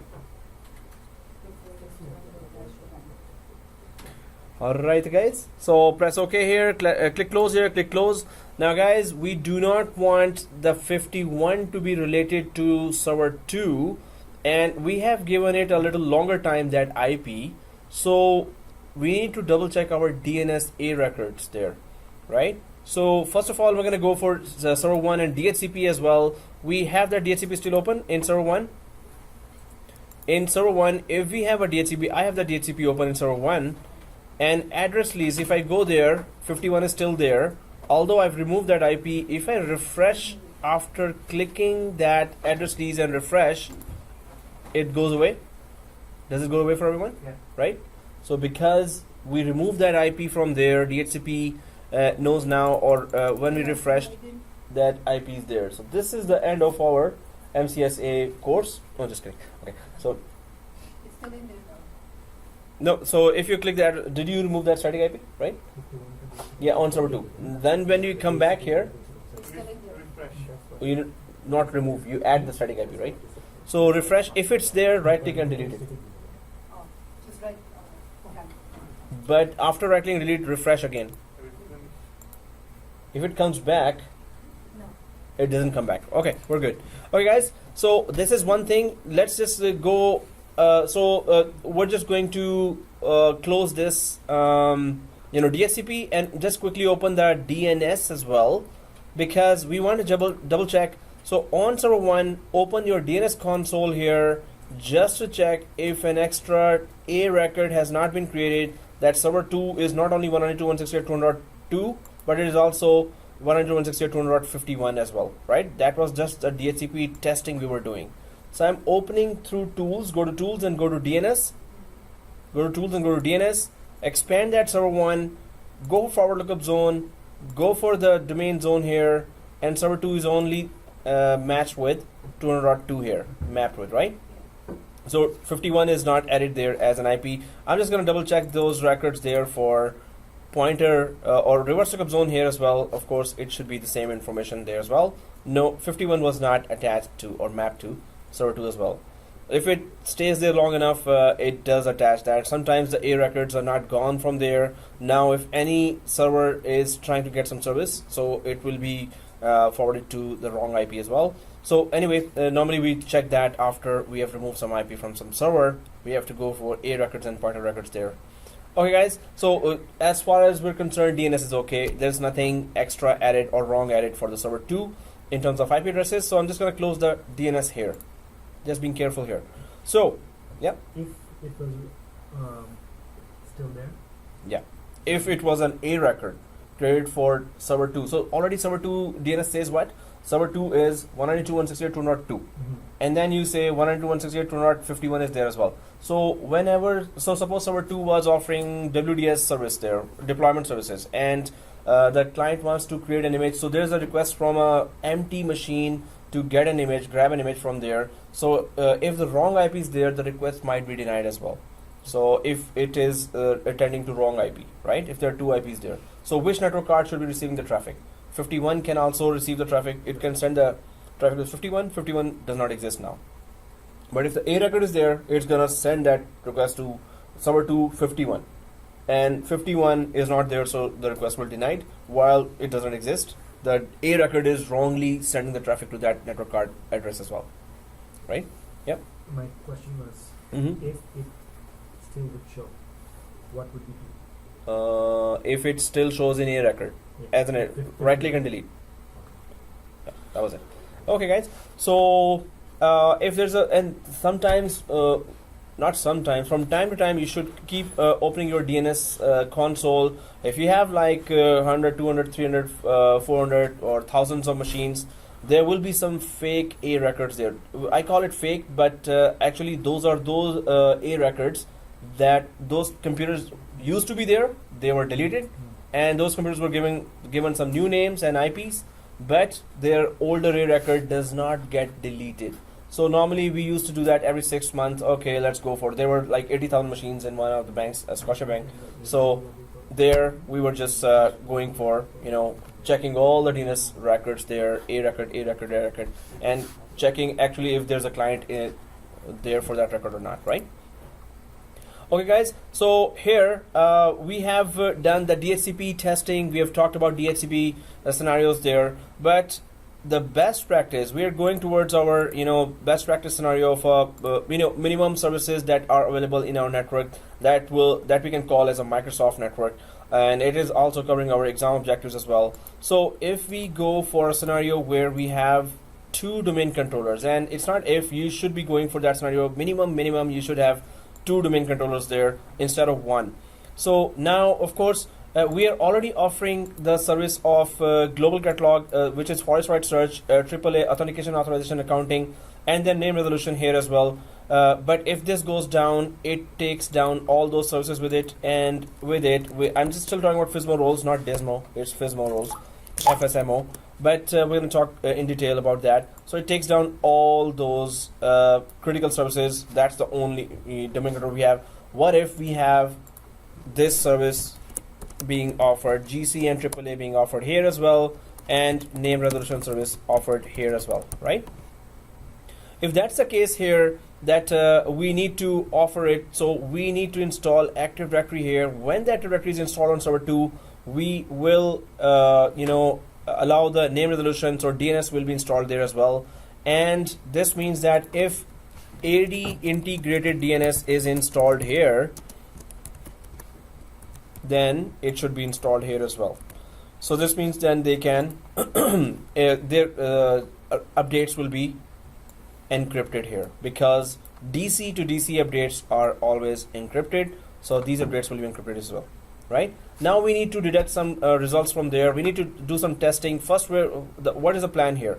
So plan is that we're going to be installing a second domain controller, but we have to run some tests here to clarify some theories here. So replication happens between DCs within LAN in 45 seconds up to 1 minute. We talked about that before as well, right? But is it two-way? Is it two-way replication? It should be, right? Two-way replication. Both are read and write domain controllers. So it has to be two-way replications. We're going to test that as well. Is it two-way replication? Then how can we do manual replication, and why would we want to do that, right? And what is where can we check this manual replication? And also that when we uninstall, which options to be careful about. So we're going to try to know about these things. Right now we have server 1 and server 2 here, and server 1 has all the services that we want to make available on server 02 as well. So what is going on when we go for the Active Directory installation, the offering AAA here? So authentication will be done on 2 servers. Now the question arises here that how can this be possible, that if a clients are logging in from their username passwords and their username passwords, once you install server second domain controller, that the next request will automatically be load balanced to this. There is a service called, we talked about that before as well, round robin, DNS round robin, that is doing your basic load balancing here, right? So DNS round robin is doing our basic load balancing. I'm just gonna put it here, basic load balancing. So the next request, so the username password is written here, UNP, username password written here as well, and username password is written here as well. So those requests will be going to or balanced between the two domain controllers. Now this is going on here, so we will have name resolution requests also load balanced here as well, right? So these two, but we can just make the GC to be load balanced here as well. All global catalog services, like users are searching for different objects in throughout the forest, those requests will be load balanced here as well. So authentication, authorization, accounting, name resolution, and forest wide search will all be load balanced between the two servers here, right? And this is the best practice. You should always go for second domain controller there, so you could have that peace of mind there that if first goes down, you still have the second one running the basic services or responding to basic service requests there, right? But if you have DHCP here, and this is the only domain controller here, so definitely go for DHCP failover as well. So DHCP can be configured in failover configuration here as well, but this requires extra steps. Right now we have DHCP only in one computer here. So in a production environment, either you put DHCP on a failover cluster or you put it on two servers here. We're going to do those DHCP labs, and you're going to be comfortable after doing those labs that, okay, now I can make DHCP highly available as well. If one hardware goes down, the second hardware can keep giving the IP until the first hardware comes back up again, right? These But- are user machines, right? So these are user machines here, yeah. So from there, the authentication request is going. They put username password, and the request goes here to AAA, to any of the servers here, any of the domain controllers here. These are just DCs here right now, right? So this is just a rough map here. Let's go ahead and install Active Directory on server 2, so we could provide two hardware servers providing the AAA, DNS, and global catalog services instead of one, which is the best practice by Microsoft, right? And we need to prove that it's two-way replication going on, not one-way replication. So as soon as you make an update here on one server, the other server should get that update right away, and it should be two-way. So you make any update here on the second server, the first server should get that update right away, guys. So let's just go first here on server 2 here. Everyone on server 2? I hope everyone is logged in from netadmin on server 2. Okay, so just to make sure that everything is working, so I'm just going to right click here and go for command prompt admin on server 2. So command prompt admin, press yes on server 2 and type ns lookup, right? So yes, our name resolution is working fine, we're good. So let's go ahead and install that Active Directory domain services. So if ns lookup is working fine, it should look like this, right? So we did check that before as well. So F2DN is working. Now let's just go to our server manager in the background, go to dashboard here and click add roles and features. Add roles and features, right? And next, we have first three, just go ahead, next. Make sure you're on server 2 right now, not on server 1. Next. Now we're just installing the basic Active Directory domain services first, just like before. And it's going to install the RSAT remote server administration tools, right? And click add features here. And go ahead, just like the day one or the first time we install Active Directory, we're just installing the binary files first. So go ahead and next, right? And next again. We're not connecting to Azure now, but later we will. Next. Let's click restart and let Windows decide on our behalf if the server should be restarted or not. So click install here and we're okay. You should not click restart if it is a production environment and users might be connected to that server. You should not click restart at that time. Okay, so we're just trying to prove some points here.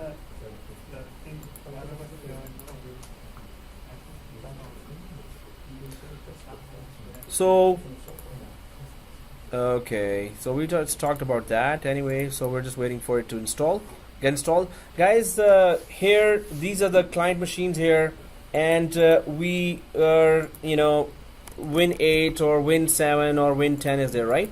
But when I say that Active Directory uses Kerberos for its authentication, and Win 8, Win 10, Win 7, suppose these are clients, whenever username password is written there, password never travels over the network. So we're going to talk about Kerberos, but do gather some information on your own about Kerberos, or I'm going to send you the video. Please watch that video, and then we're going to talk about and discuss Kerberos as well in the next class on Monday. But how does the authentication really works? Why Active Directory is considered so secure? How does Kerberos really work? So I'm going to send you the video, and please watch that video, create your notes, and be prepared. So we're going to talk about that. Right now, if I start, then we can only discuss Kerberos, and we won't be able to go ahead. Okay, guys, let me know if this is done and you're on this screen. You're on this screen? No? No? Almost there. More than half. Hey, we're moving. That's good.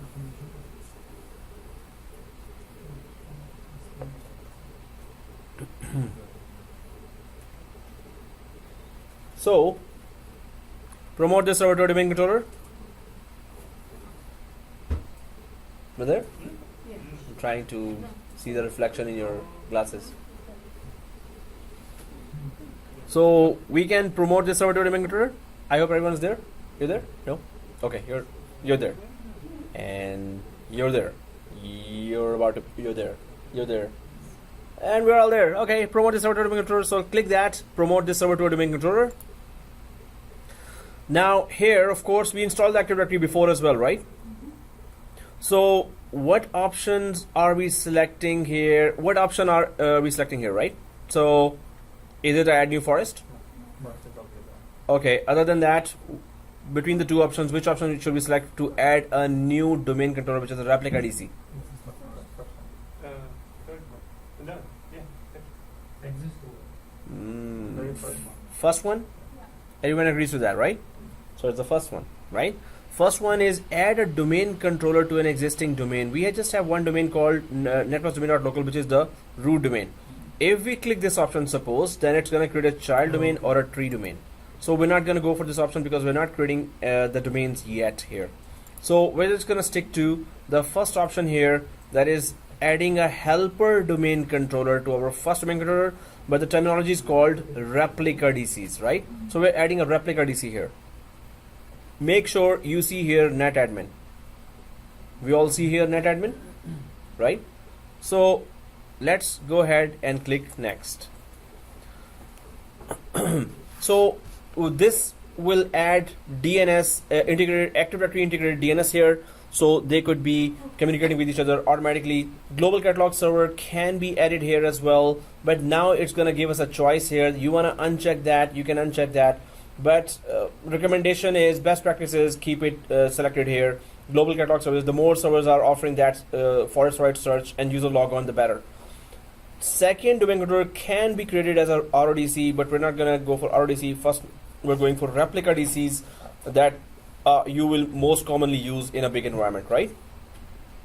The site name is default for site name. Now we're going to visit the Active Directory sites and services as well. So we're going to see there that how can we change this. And of course, directory services restore mode. We talked about that before, that if you take a backup every incremental backup on weekdays and full backup on weekends, you can just restore from any of those backups by restarting the domain controller by pressing F8, go to the directory services restore mode, then do a restore of that Active Directory if you want to restore from backup. But we're going to do that practical later. We're just briefly talking about that, right?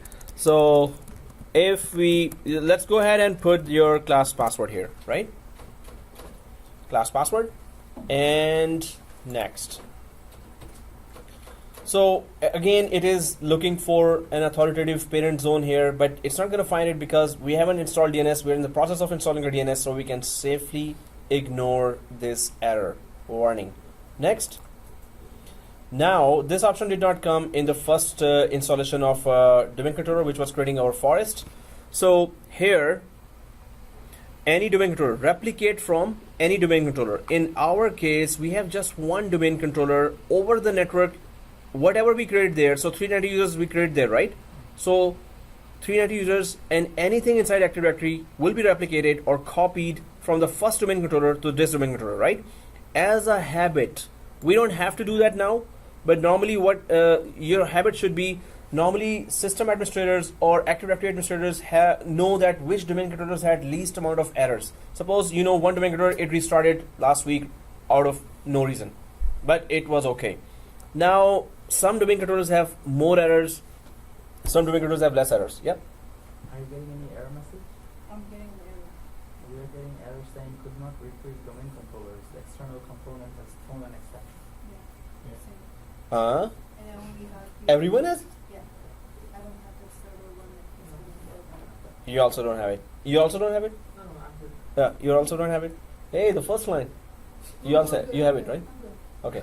No, first line here, first line here. You have it? No. You don't have it. No, I'm fine.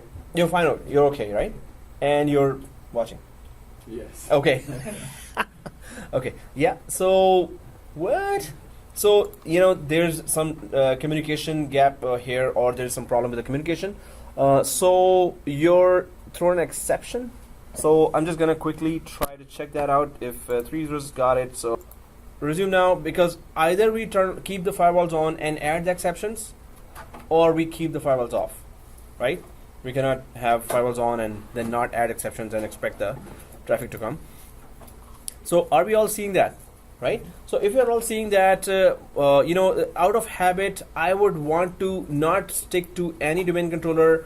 I would want to go for selecting a domain controller, right? Just out of habit. Otherwise, right now we have no reason to select it because that's the only one we have, right? But if there were older domain controllers, 2008 domain controllers, 2010, not 2010, 2012 domain controllers, still I would know that which domain controller is the best one, having the least amount of errors, and I want this domain controller to get all the settings from that domain controller. Although domain controllers are supposed to be on the exact same level as each other. So if you create one user in one domain controller, and suppose there are 9 more domain controllers, they all must be updated with that change within 45 seconds up to 1 minute, right? So they're all the same. They're always all the same. But there are those with least amount of errors. So normally, a habit would be, oh, I know that server 22, which is a domain controller, is the best one.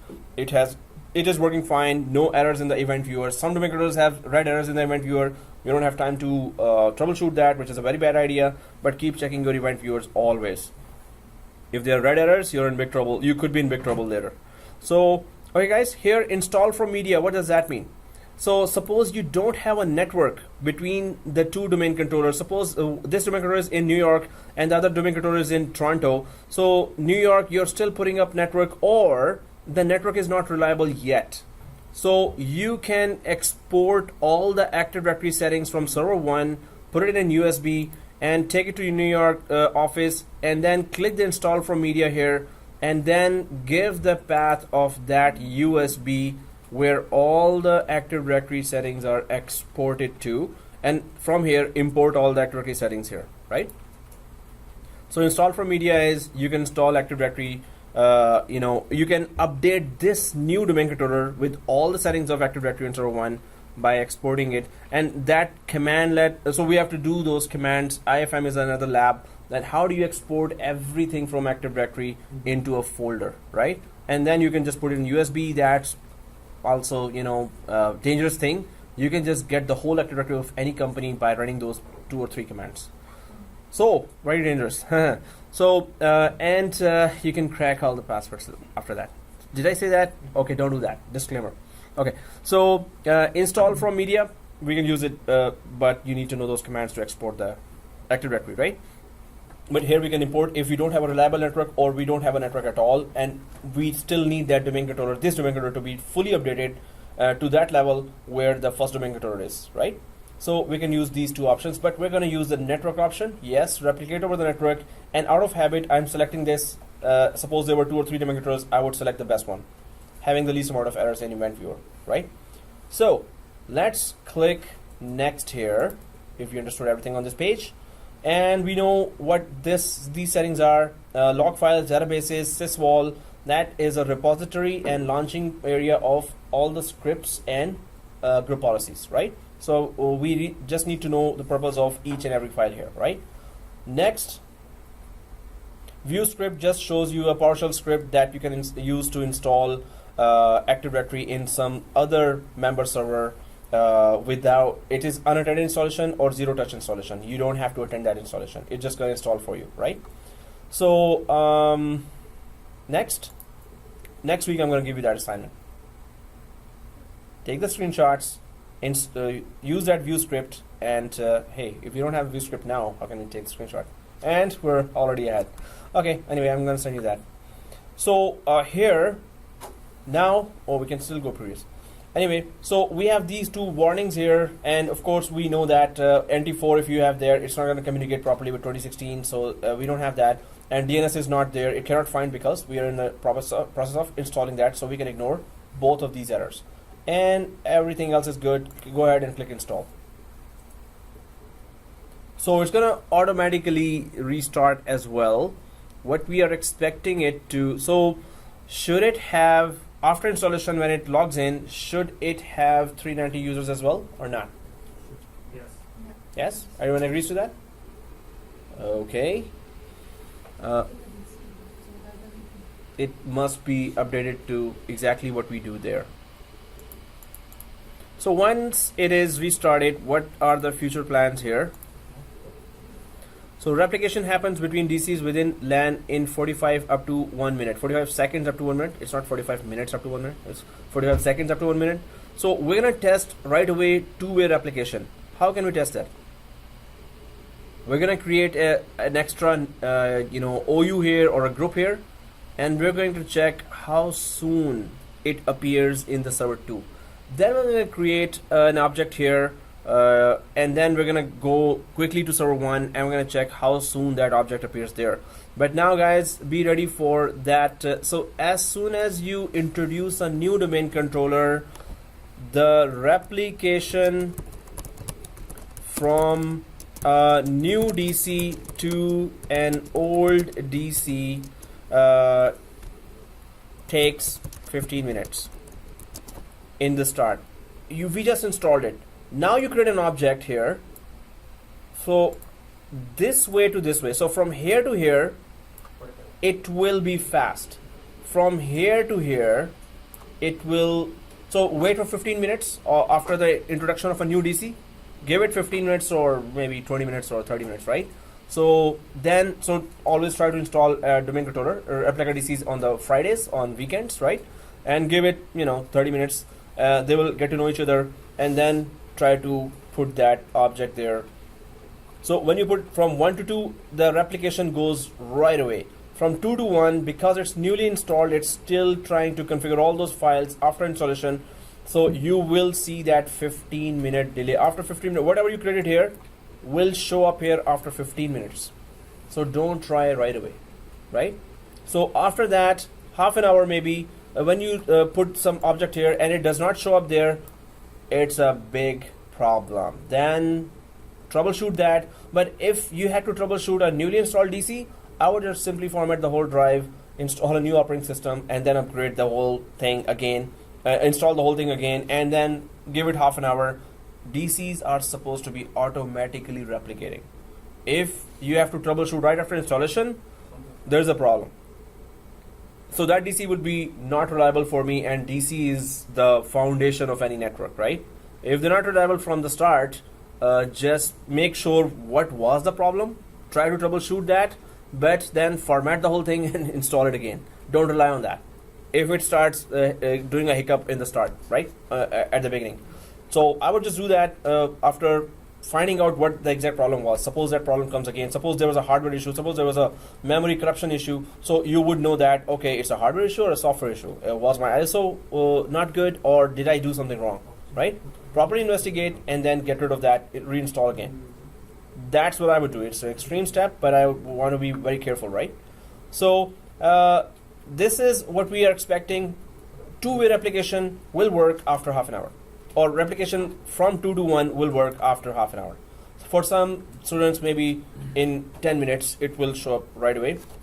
Maybe right away if it shows up, I'll be amazed that we just installed it and it's showing up. Second thing, we're going to start ADSS here, which is Active Directory Sites and Services. ADSS, Active Directory Sites and Services, and we will check manual replication there. Okay, so while it is restarting, has it restarted for everyone? Okay, so I'm just going to go back here in server 2. Let's log into server 2 with netadmin. Now it's a domain controller, right? So let's log in from server 2 with netadmin. Netadmin is already showing there for me, so I don't have to go to other user. I'm just going to put the class password and log in. Now once we log in, so let it log in here, server 2. I'm going to go back to server 1 here, and on server 1, my Active Directory users and computers is already open, right? Active Directory users and computers is already open. So in the computers area, server 2 should not be there now. Why? Easy, right? Now it's not a client. It's no longer a member server, it's a domain controller, right? So if you go to the domain controllers, now you see server 2 here. As soon as Active Directory was installed, now it is detected as a domain controller. It has a global catalog service as well, and it should be showing up inside the domain controllers container. So is it showing for everyone, right? Domain controllers. So if we go to server 2, let's go to server 2 now, and hopefully we have logged into that. So let's open our Active Directory from the tools area here. Active Directory users and computers. On server 2, go to tools, open Active Directory users and computers. And expand that network.domain.local. And so first of all, everyone sees the Exchange users here, right? So of course it got replicated perfectly. So let's just quickly check here. Let's confirm, does it take 15 minutes really, or am I just kidding here? Or is it 9:30? So definitely, something's wrong here. So right click on the domain in server 2. In server 2, activating on computers, right click domain and go to new.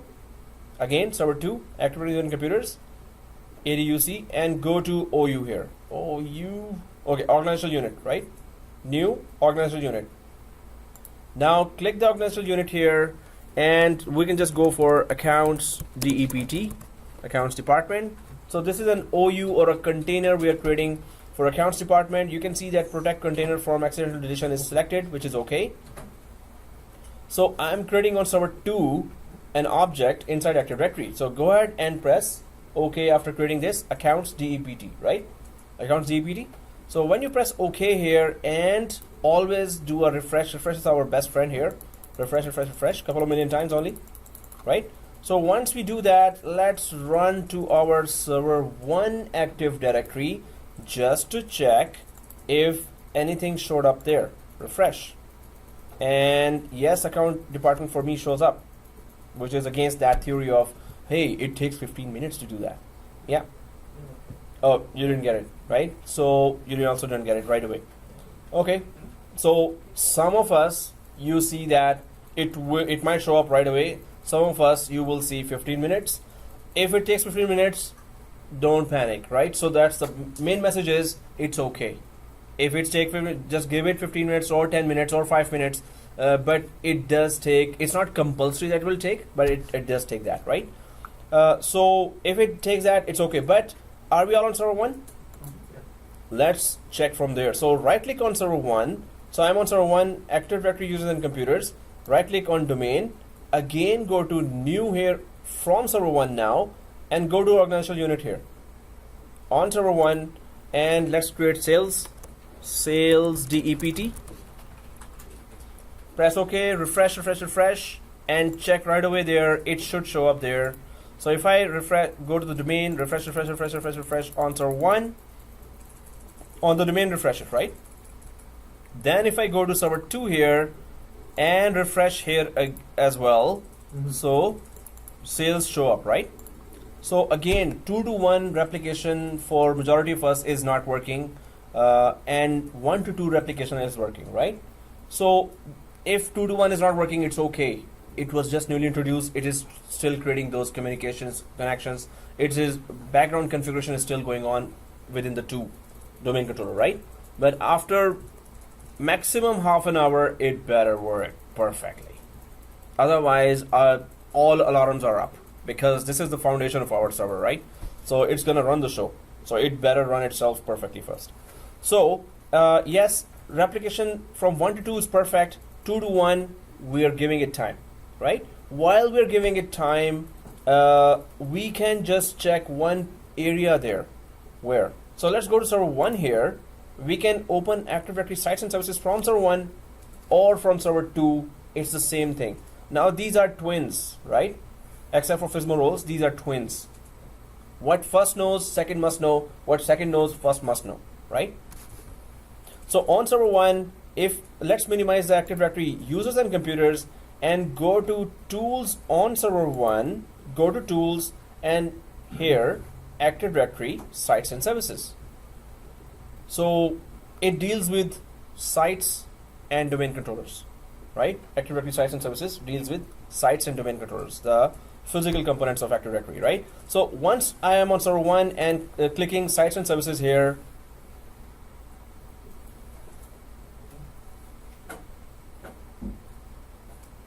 and one day, Monday or Sunday, it's gonna open.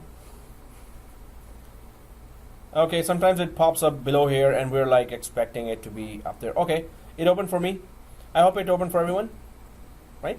Okay, so if we expand this sites here, so do we all see default first site name here? Default first site name. So right click here, default first site name, on top of it, it's just a name, right? So I'm just renaming it to Toronto.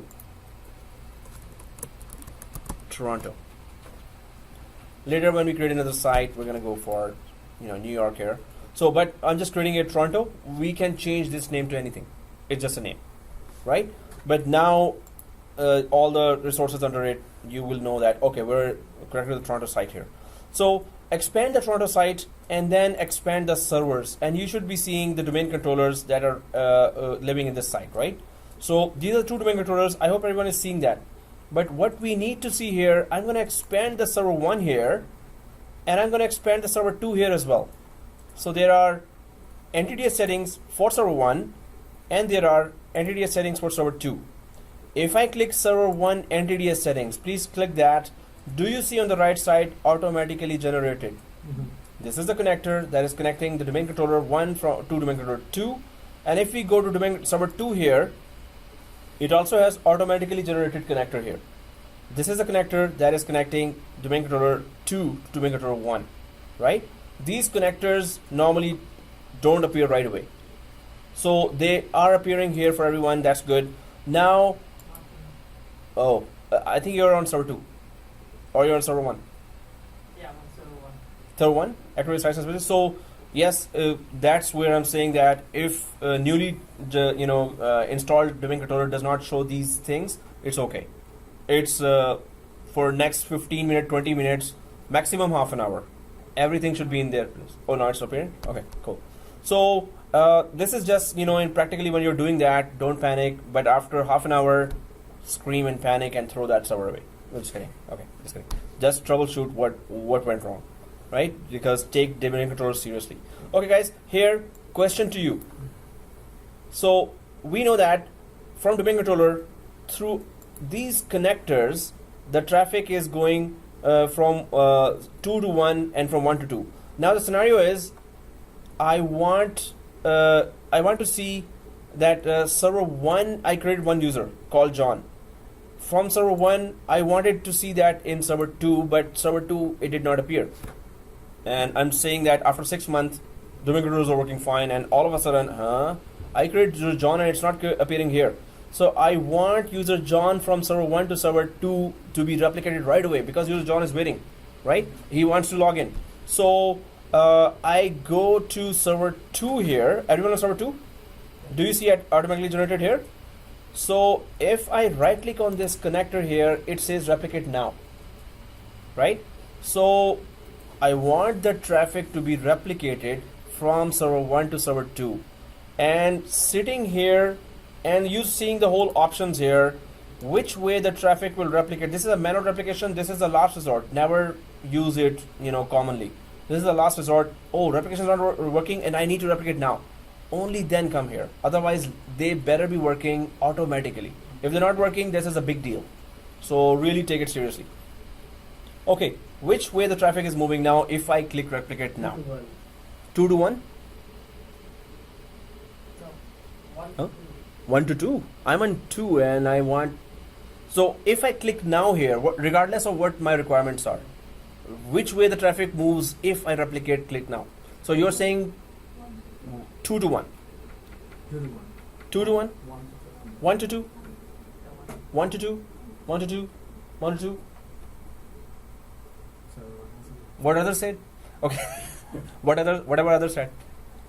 1 to 2 or 2 to 1? It's, server 1, from server 1 to 2. 1 to 2. You're saying, hey, you said 2 to 1. Come on, man.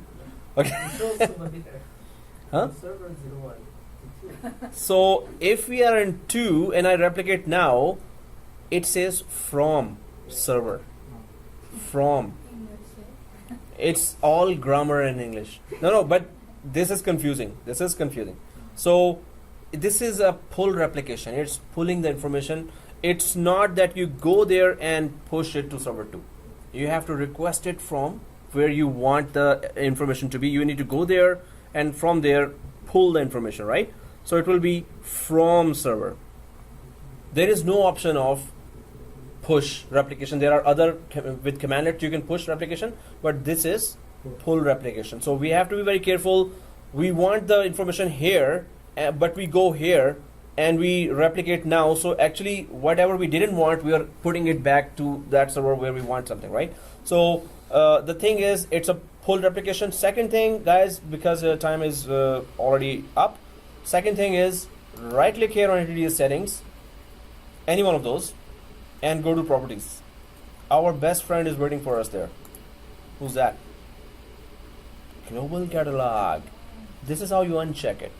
So you don't want forest-wide services to be answered, those requests for search to be answered by this server. Come here and uncheck this. It will no longer serve those requests for search across the forest, right? Which is not recommended, but in case for some reason you don't want global catalog service to run here, you can just uncheck from here, right?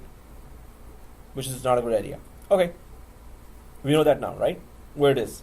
So I'm going to cancel out from here, and it is a pull replication. Right click, replicate now is the last resort. I hope you don't have to do that, but there is an option. You really want something replicated now, sometimes this situation occurs. Okay, go ahead and do that from here, but it's a pull replication. You're not pushing anything, you're pulling it, right? So you have to be very careful which way you're requesting that information to be replicated to, right?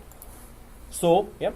If you have multiple servers over here, like let's say 10 servers, Yep. and you click on NTDS in server 2, will you see all the other servers? All the other servers. Then it's a You can connector. choose. There will be 10 connectors here. Okay. Then replicate from any server to any server. Any domain controller. Actually, server is a wide term, common term. So servers are normally member servers. This is a DC. So DC to DC, there's a replication here, right?